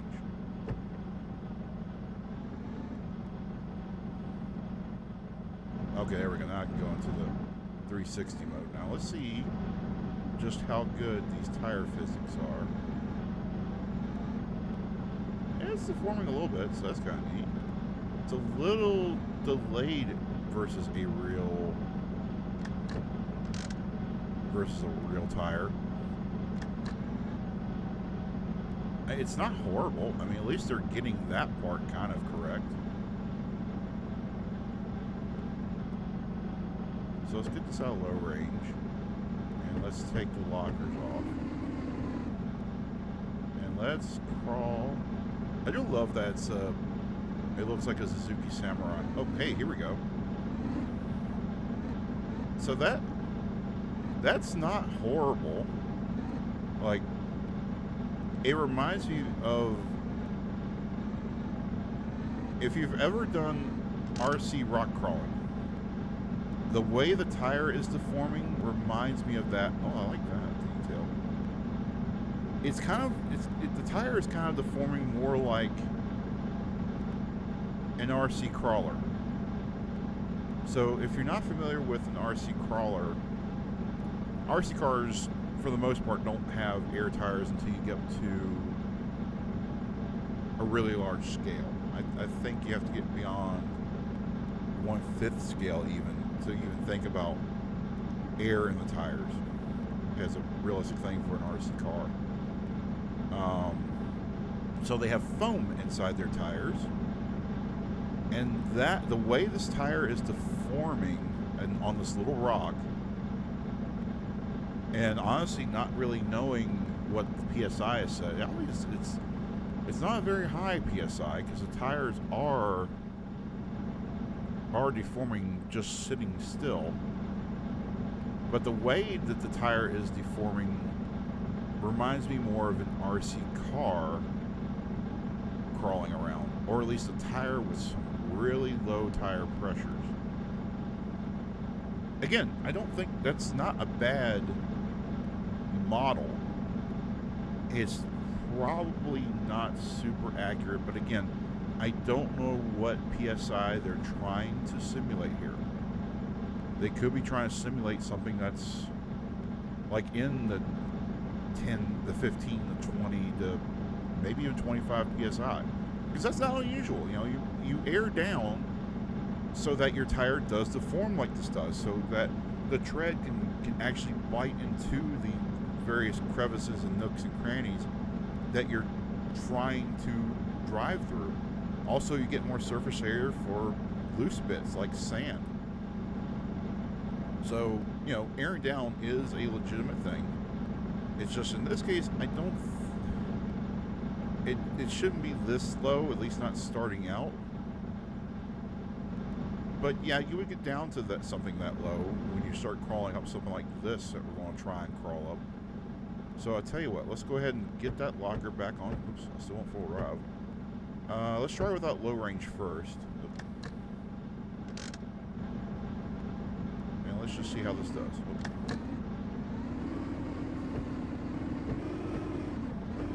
Engine sound is not great. Really, this little spot's not too hard. Come on, truck. And this is definitely where, in real life, you would need a spotter.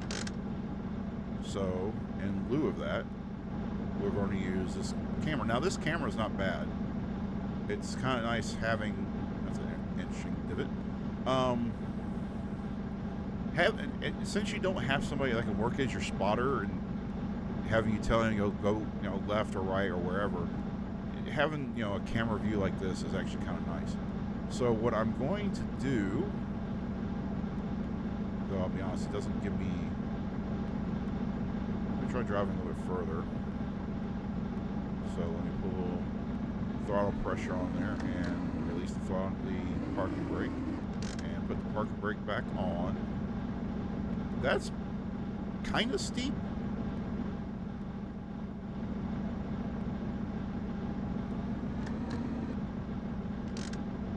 That's kind of steep. Yeah. I wouldn't go down that. So what I'm going to do is I'm going to swing over to the left here. I shouldn't have to back up. I should have just enough. Yeah, I'll have to back up. Never mind. But I'll go this way.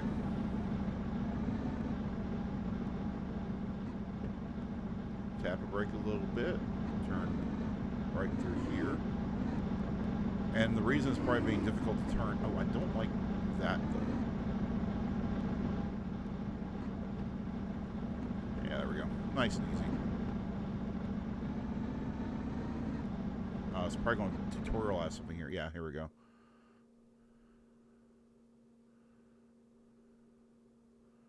Oh, they're going to make me do gates. That's interesting. Yeah, I'm already in full drive, so I beat you there, game. Oh, okay. This is like this is like real competition style gate climbing. Okay. We're going to go over here. Gate pass. I haven't got to the gate yet. Here we go. Go.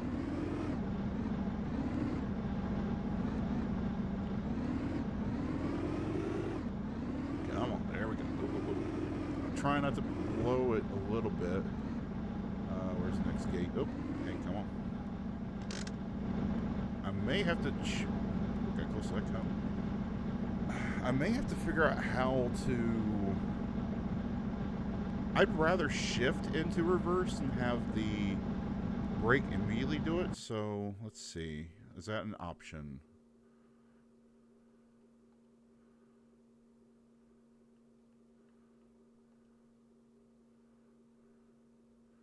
Actually, we'll cut down that camera sensitivity a bit. And I am going to invert X on the camera. Actually, let's bump up to 70.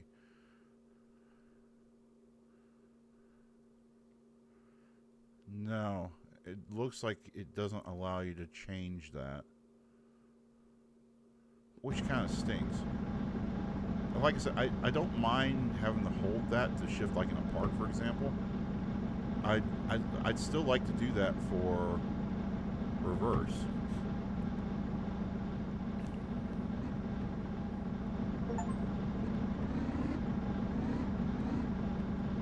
And kind of actually, see, I don't like that. I don't like that at all. I don't like having reverse be immediate when you hold the brake. No, I don't like that. So hopefully that's something the devs will change at some point. What was I going to go into? Oh, I will say that, going back to the tire physics, the way I'm doing the camera right now kind of makes me feel like that I am doing some RC crawling. So, I kind of like that. So let's go ahead and keep going here. Because, then I can kind of step over here.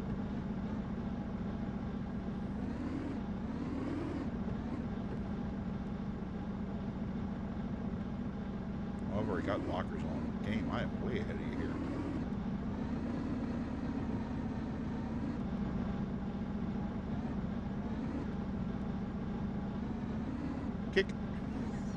I mean, in that way, that's kind of like a video game thing. I'm like picking up the car. Oh, it's just so weird.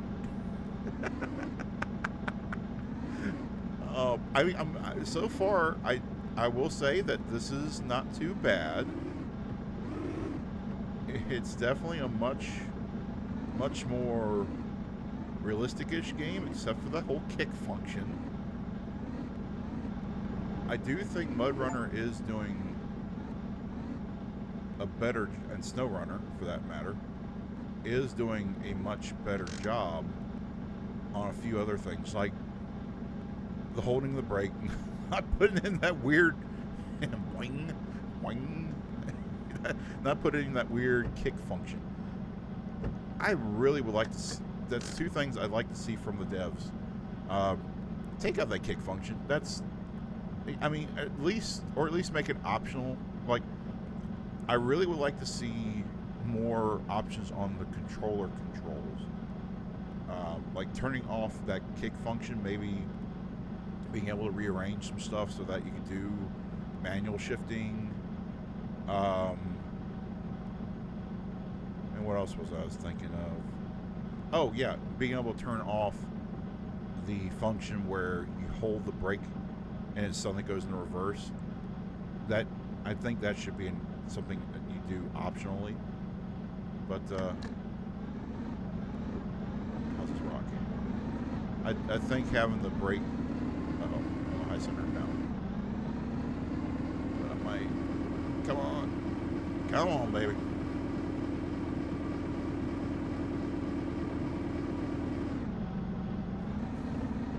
I think it was that rock that was screwing me up.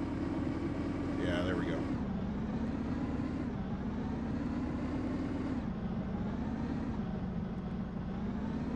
Oh. And I do like how it does slide a little bit, but yeah, it feels like it is picking up a tiny bit of grip as the wheels slip on these rocks, because that's legitimately something that will happen. As you're trying to crawl on one of these slippery rocks, you do want a little bit of wheel spin to put some heat into the tire, just like you would in drag racing, and help you increase the grip just a little bit. Okay, so my next gate is right there.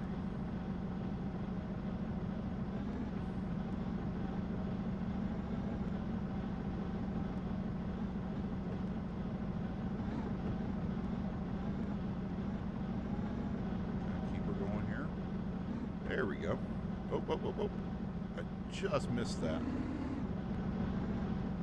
Alright, so a 99%. I may have touched that one cone. Maybe that's what I didn't like. Okay. So far, it's not too bad. Again, I think there are definitely certain features I think need to be changed or modified. But other than that, it seems like a nice game. I would like windowed mode to actually work, at least in the case where I'm streaming the game here. Because unfortunately, because as you can see, I'm having to really change this out because I'm using a widescreen monitor. So if you're wondering why it looks really wide on the screen here, it's because I'm using a widescreen monitor as my primary monitor. And it looks really weird on Twitch. I can see that right now. I actually just realized that. Let me do the Alt-Tab thing here real quick. Because I just realized the chat wasn't showing up now. So there we go. And let's get back into the game. We're going to go OK. And we're going to find this challenge board as the next part of this tutorial. Let's get it out of low range, and let's turn the lockers off because we don't need any of that.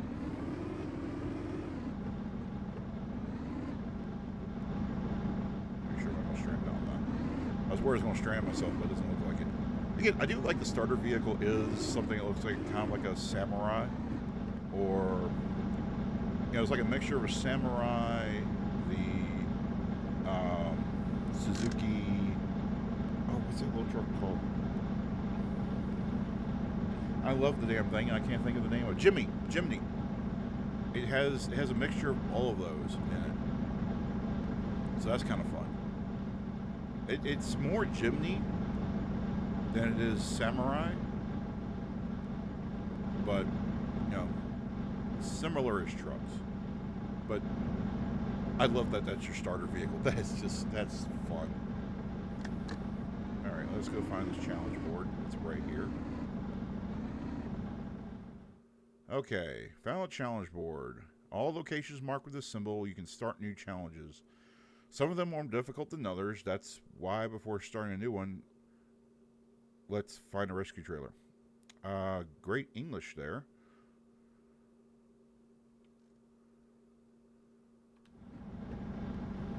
Yeah, it was slowly crawling me. Okay, for some reason, okay, that's interesting.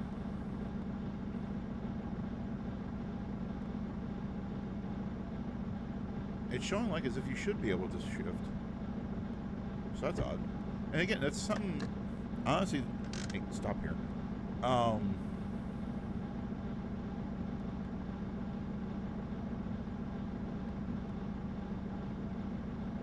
Okay, which one you, okay, you can select different transmission types in customization menu.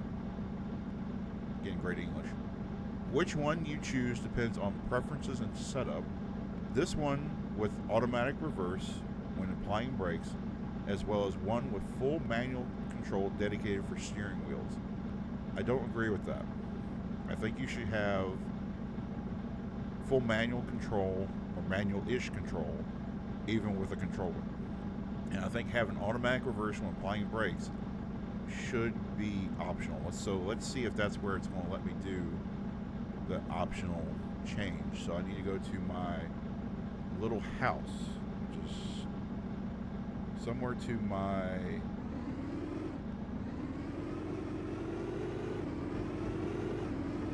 why are you acting like you're in low range?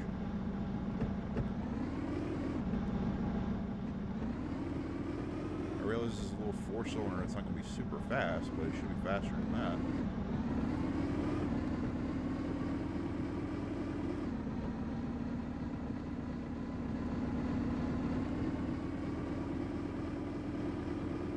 The way the truck moves around is actually kind of nice. It does feel a little realistic in that sense.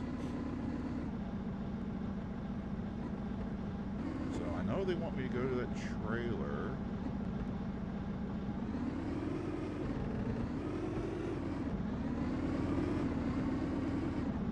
So I'm guessing this is supposed to be home base. Rescue trailer. Now you can attach your trailer. Slowly back up to the hitch of your trailer. Hitch by pressing X. Respawn near the trailer by pressing the right arrow button on the controller. Whoa! Okay. More jankiness. I tried the I'm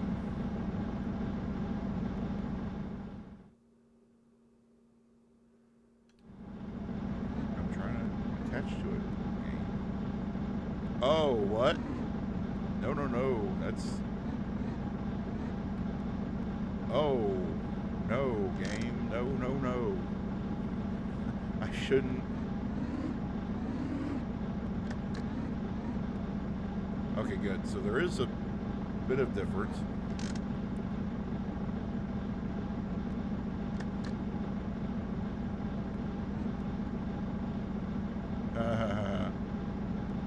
Wow. Okay.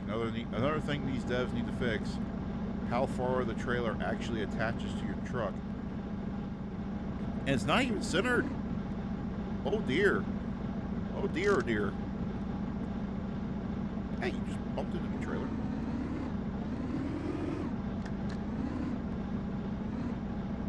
Wait, is this still okay?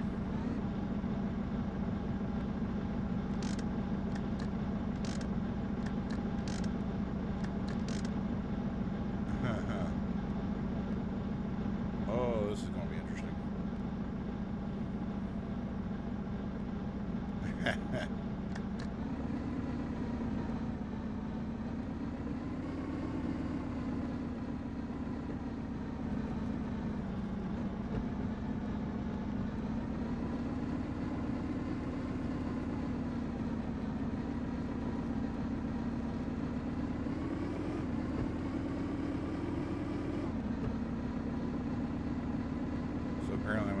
travel to this little spot here. Oh. Okay, good.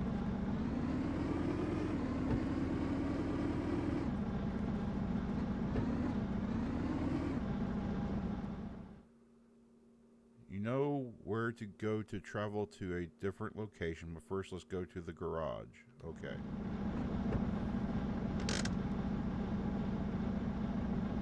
In the garage, you can customize your truck or change to a different one. Head to the garage. Garage marked with the wrench icon, which looks to be to my right.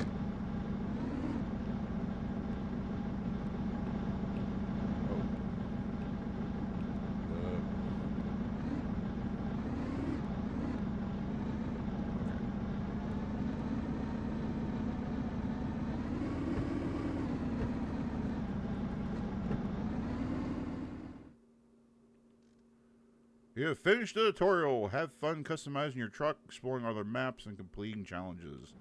Okay. How do I get into the garage? Oh, that's how. You pull up close enough. All right. Customization. All right, transmission. Can I change that? Okay, good. You can change to an automatic that does not have auto reverse. Okay, that changes one of my complaints. I kind of wish it was that way from the start, but it's good you can change it here at least.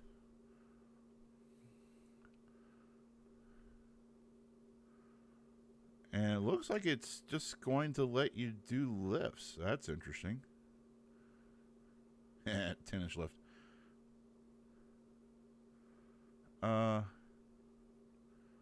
Let's go with the 4-inch lift kit. Ooh, this should be interesting. Leaf spring rear. Oh, that's cool. That's weird. It still has some sort of weird linkage. It still has a Panhard bar. Or a track bar if you're a Jeep guy. Oh, I'm sorry. I did not select leaf spring yet. There's leaf springs. Okay. Yep, that's sure enough. That's a leaf spring with shackles. That's cool. So this is they call this a 5-link. So yeah, it's a 4-link with a track bar. And then you have your 4-link that looks to be the triangulated version, which is what most people will probably be more familiar with. 3-link, that's kind of more like how the front of a Jeep Wrangler is done, if you're curious about that. So you have 2 links and you have a centralized link, and that usually includes a track bar. But I don't see one here, so it looks like it's just, unless they're doing a Y-link. I wish it would let me move around. So 2-link, unless they're trying to say this is some sort of way to do either, what are they trying to do here? I am not sure. It's got a track bar, I could see that. But the 2 links, oh, I see how it is. That's like the old school Rams, I think even new Rams with the front live axle. I think that's how those work. So it has like, it's 2 links at the front, but then there's technically 2 other links, one at the top, one at the bottom of the axle, and that's how you can change the pinion angle and technically the caster. And then a 1-link? I have never heard of a 1-link. What on earth is this? I don't know. I don't see it. So let's just stick with the, I don't know if I want to do triangulated 4-link or the 4-link with a track bar. Let's just stick with that. That's been working pretty well. The front suspension, they do exactly the same options. I like how it jiggles.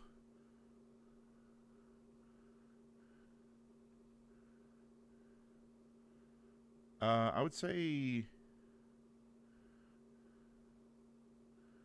And there's the leaf spring version, which again, that's again correct. So the shackles are at the front because the axle, that's where you get your movement from, is from the front of the axle. I'll probably do a 3-link front. And then wheels, what have we got? Ooh, big tire. Then we got mud tires, which they have a small and a large, which is interesting. They're giving me a bar graph, but it doesn't tell me what the bar graph is representing.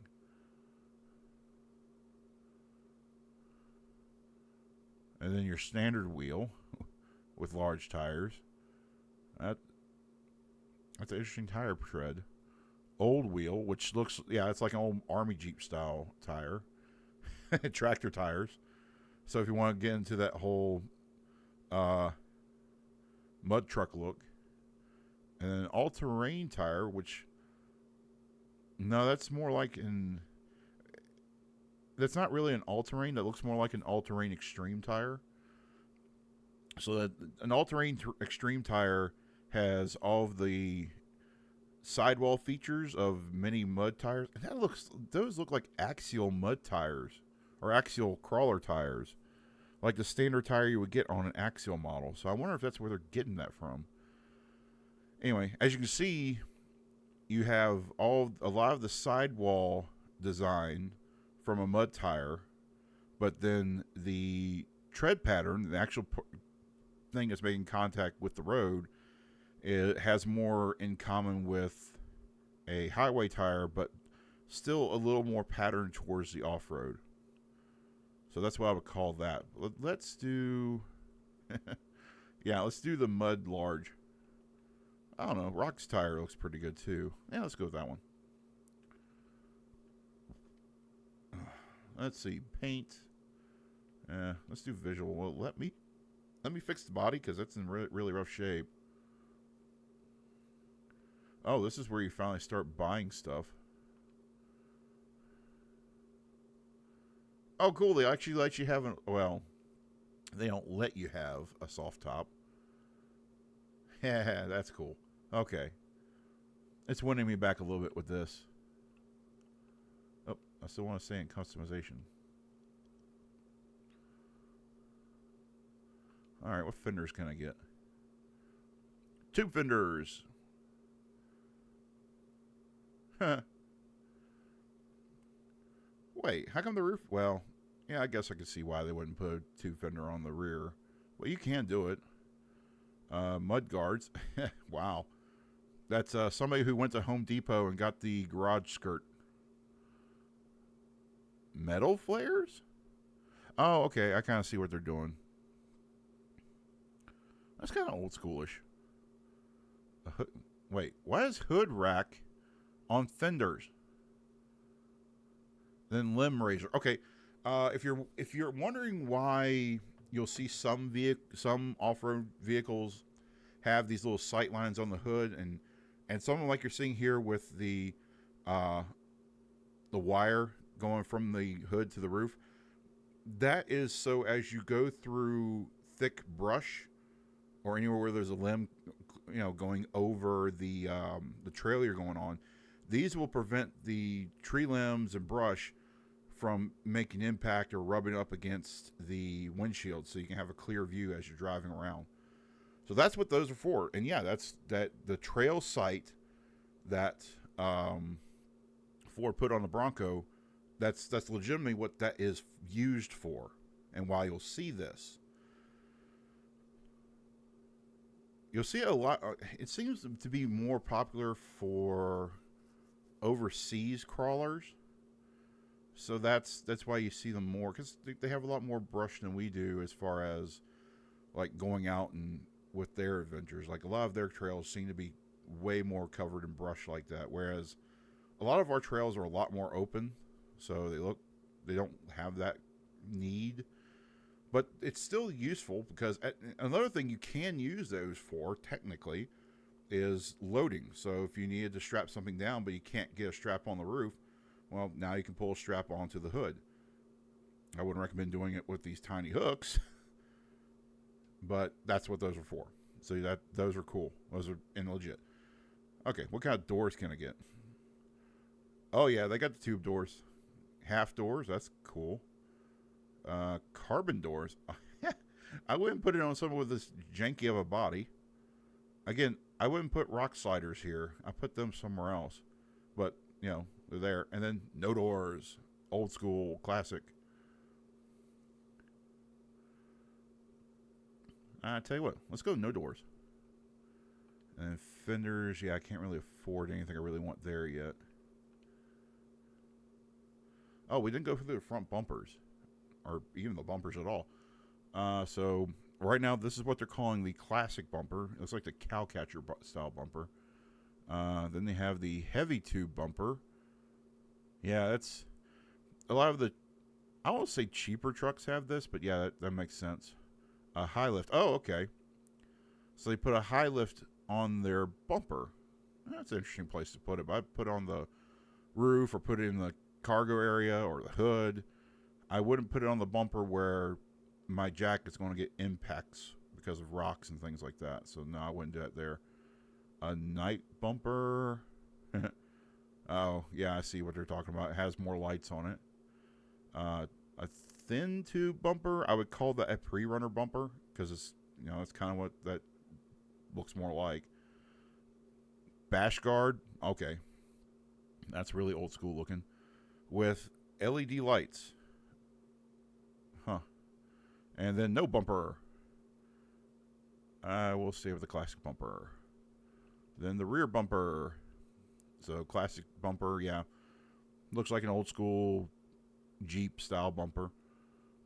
Heavy tube bumper, yeah, it's the same thing. Why does it look like it's about to contact my rear tire on that bottom tube? That's not good.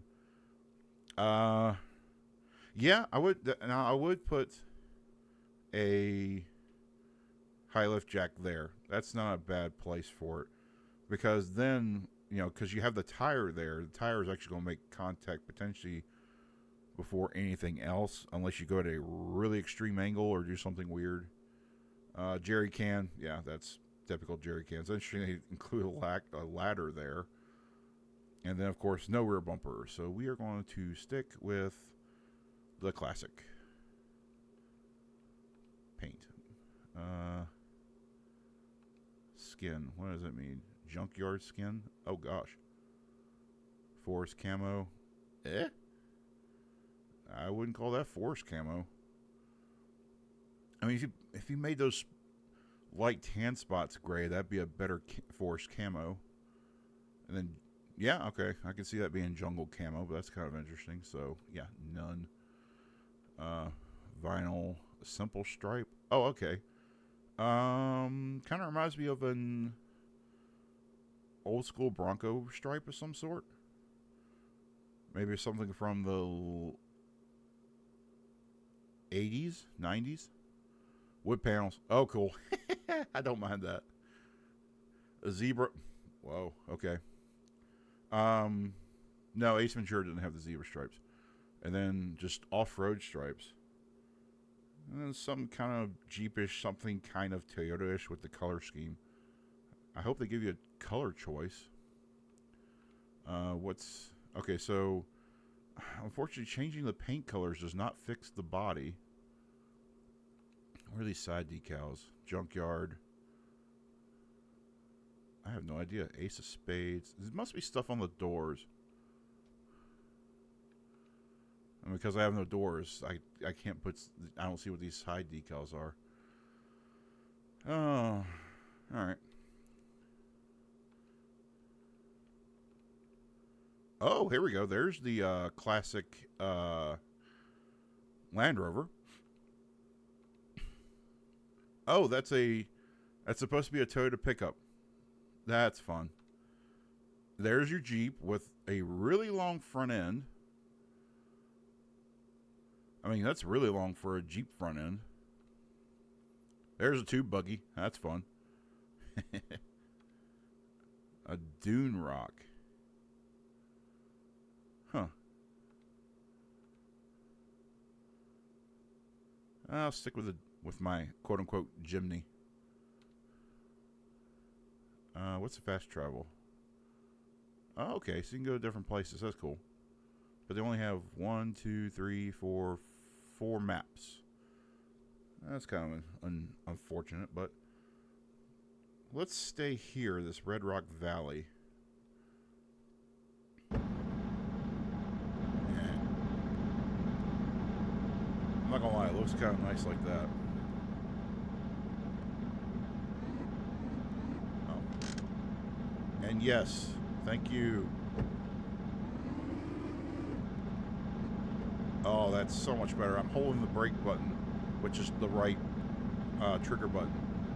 Oh, that is literally so much nicer. Let's go on this little frame twister here. Maybe we'll see some extra tire deformation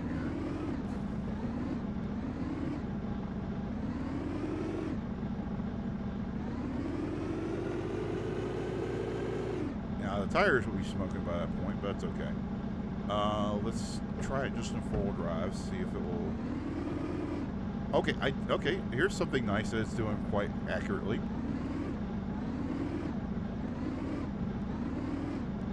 Yeah, look at the front tires, and you can see that they're. As soon as one tire slips, it stops moving. So that's kind of accurate, of course. So if I wanted to prevent that, I would put my front locker on. You can see they're now both trying to move, but I think my rear is now. Yeah, I'm on the bet. Yeah, look, the rear tire is now slipping. So let's switch it over to rear locker.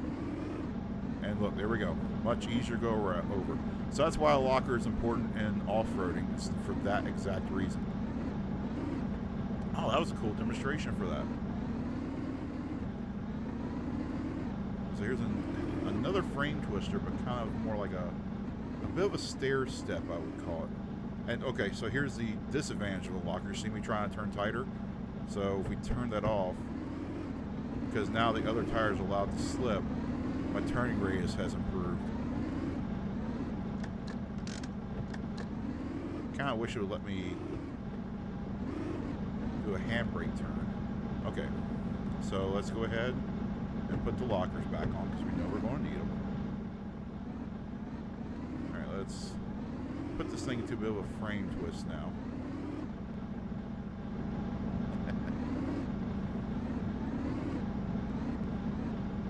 Now, if you're wondering why I went with a 3-link, it is showing it a little bit accurately, but what's nice with a 3-link in your front is that you can get a little more articulation out of it. A triangulated 4-link, it's simpler, but you can introduce a potential bind because how the links will somewhat interact with each other. So if you do a 4-link, you would rather have one with a track bar, so that way you can keep the center, the axle centered to the body, and have a straighter upper and lower link. So that way, as you twist the axle around, you don't get into that bind situation. Like right here, your axle on a triangulated 4-link would start to bind quite a bit. Well, maybe not there. It's probably not as extreme. But that 3-link with a track bar allows for a little more articulation. But you know, it also depends on how you drive and what you prefer as a driver. So there's advantages to each type of axle they offer in this game. You know, leaf springs are the simplest ones you can install because they're literally just a shackle, a mount for the non-moving side, and that's it. Now, leaf spring, you know, that's as simple as you get for a suspension, and it has its advantages and disadvantages. The biggest advantage is that for a leaf spring, it can handle a lot more loads. So if you had like a really heavy vehicle, leaf spring is kind of better for you versus a coilover like this, or coils like I have in the rear here. But you know, they present challenges because as the spring compresses the end with the shackle, that's where your axle will move. So let's say you get into this type of situation like I'm in right now. if you were to look at it, as the spring is compressing on that left front wheel there, the axle would actually move forward because that's where the shackle is. On the opposite side, this wheel would probably not move forward or aft because it's in compression, so it's just where the leaf spring is allowed to hang. And again, same thing for the rear, but on the opposite way. So as this right rear starts to compress, the axle will move backwards because again, that's where the shackle is at. It's at the back of the truck or the back of the frame. So it would move backwards, whereas this one would potentially move forward or not really move at all because again, it's in its decompressed state. Can't think of the word for it.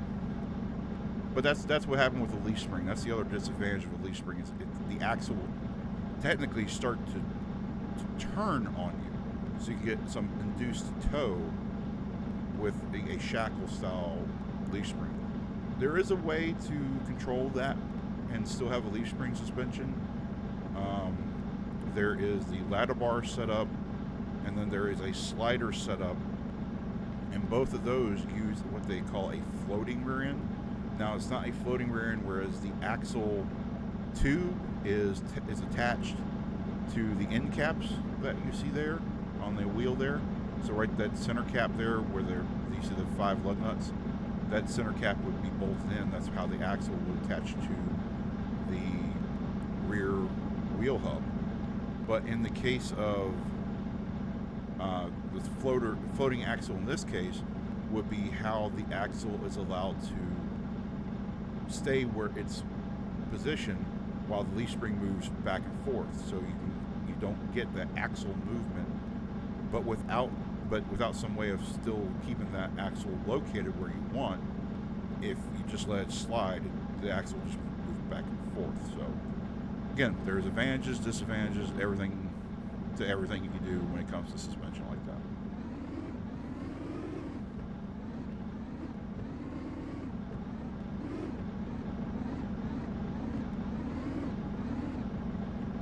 Again, I'm looking at this tire deformation. It's not bad.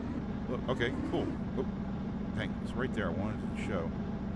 There we go. Let's lock it here. Oh, it kind of slid back on me a little bit, so let's... I'm not quite getting it where I want it to. Maybe right there. Again, it looks great. I just wonder how much they are simulating. It looks great. I love the tire deformation look, at least on this game, but I wonder how much of it is simulated to increase and decrease traction when it deforms and all of that. Let's see what this will let me do.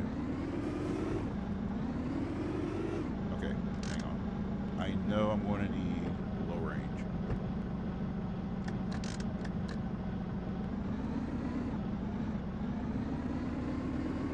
All right, come on. This isn't that bad. Come on. It's trying.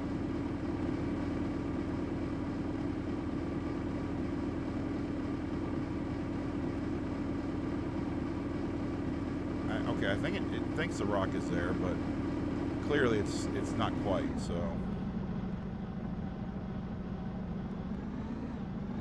Let's try coming at a different angle. Nope. Okay. Can it? No. Okay. And yeah, if that really happened on a real automatic, that would probably break a transmission.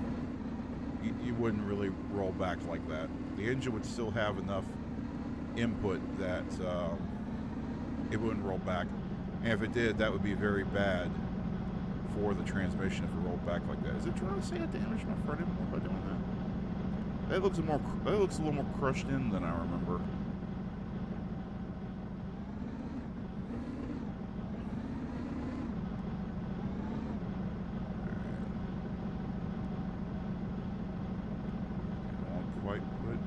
go. Oh, oh, there we go.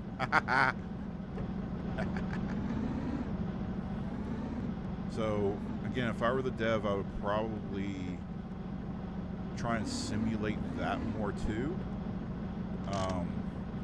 Trying to show that the engine is on the torque converter a little bit and prevent it from rolling back to that with a proper automatic. Other than that, it's not too bad. It's not unrealistic.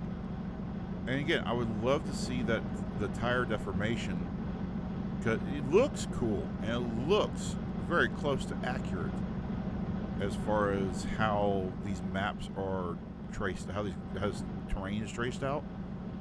I would like to see that soft body physics actually simulates that, simulates that, that tire deformation is allowing you to get or gain more grip in these crawling situations. But it's not a horrible start. It's not bad. I'll give them credit. They've done a lot to try and bring some accuracy to the video game world when it comes to rock crawling. I don't mind it too much.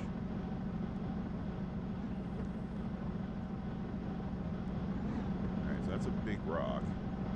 So I'll steer for the smaller rock. Oh, still hit that rock, okay.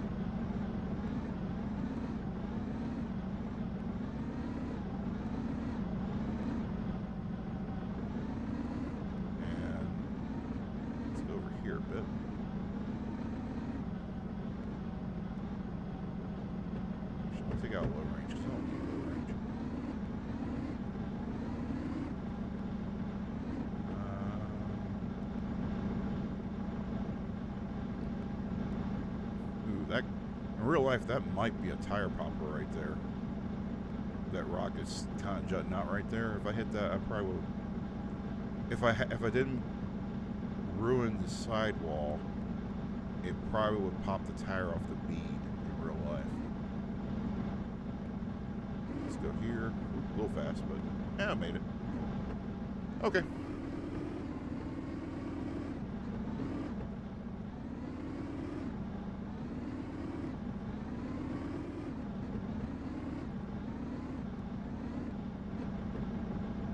Long run.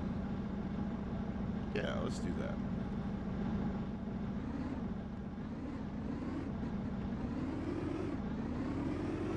Let's see if I can do it without going into low range. Yep, so far so good. We want to go here.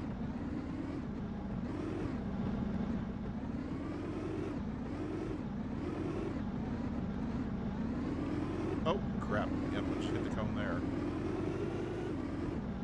So that's probably time added.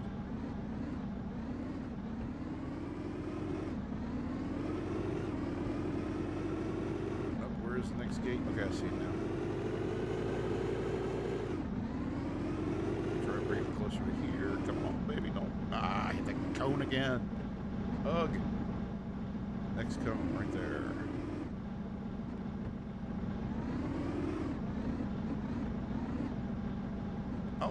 Oh, I hit the cone there. Oh, that's sad. Can I make this turn?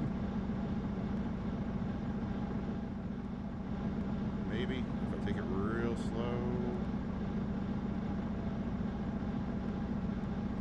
Ooh. I may have to turn that front locker off.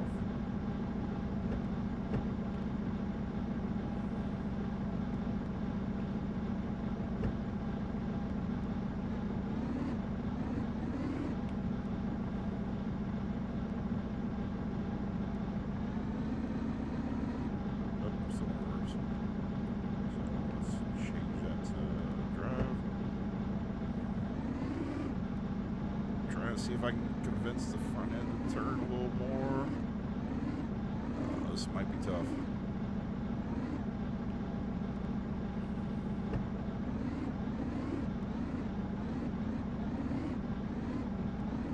I'm also not. Okay, I got a little I think I do. Okay. Put her back in the drive. Keep that front locker off. Alright, let's put it back in reverse. Oh, no. Oh, crud. Alright. I have hit so many cones on this trail. Oh, no. Crap.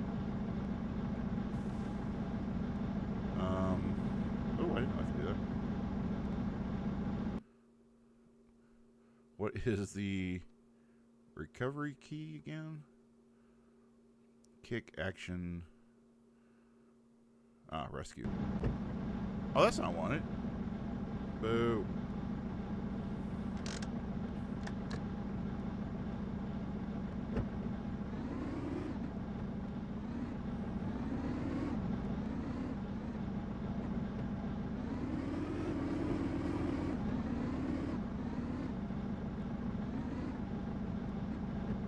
Okay, how do I activate a challenge then?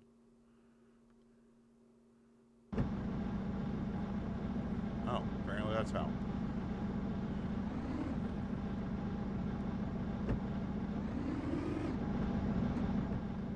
Alright.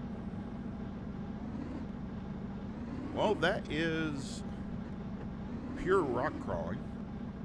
I think it's on the right track. There are things it really does need to fix to make it a little more accurate. Again, it's not on the wrong track, and I think it's on the right path.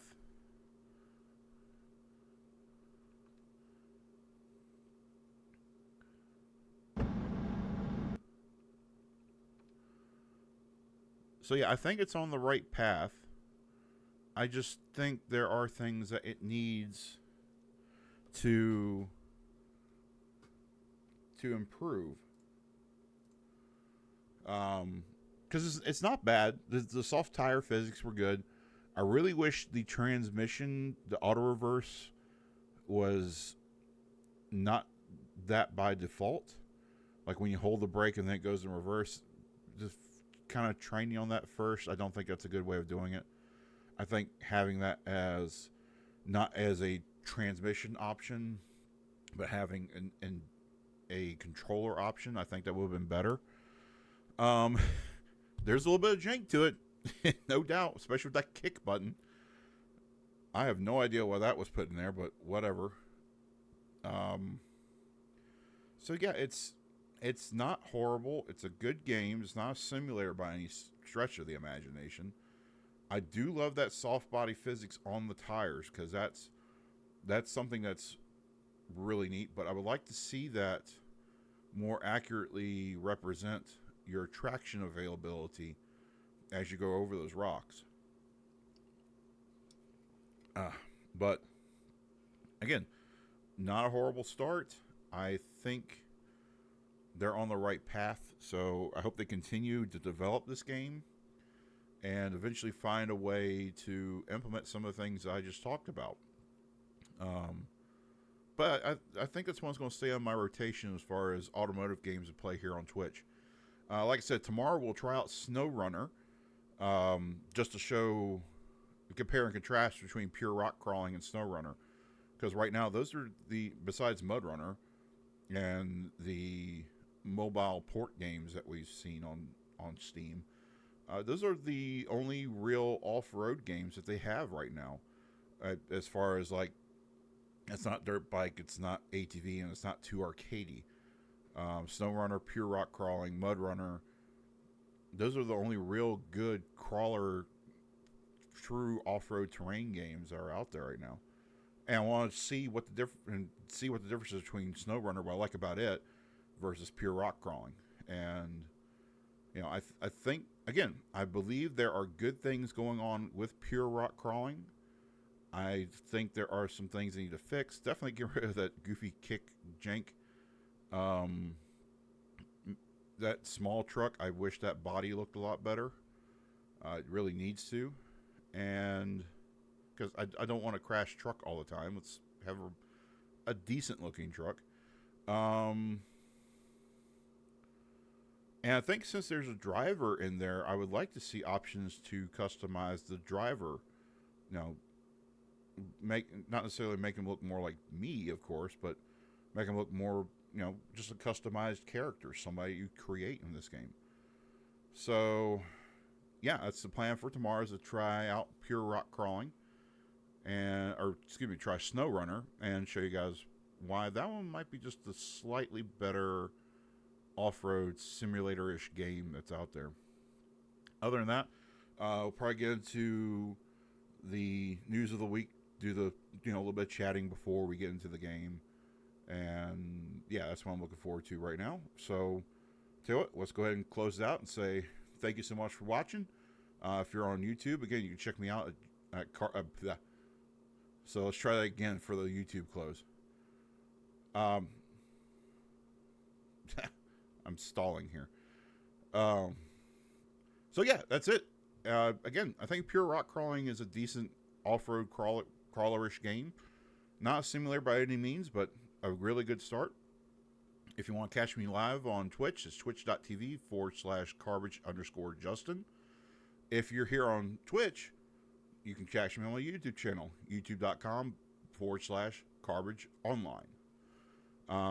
So other than that, I appreciate you guys watching me tonight or watch me later on. Other than that, have a good day and bye.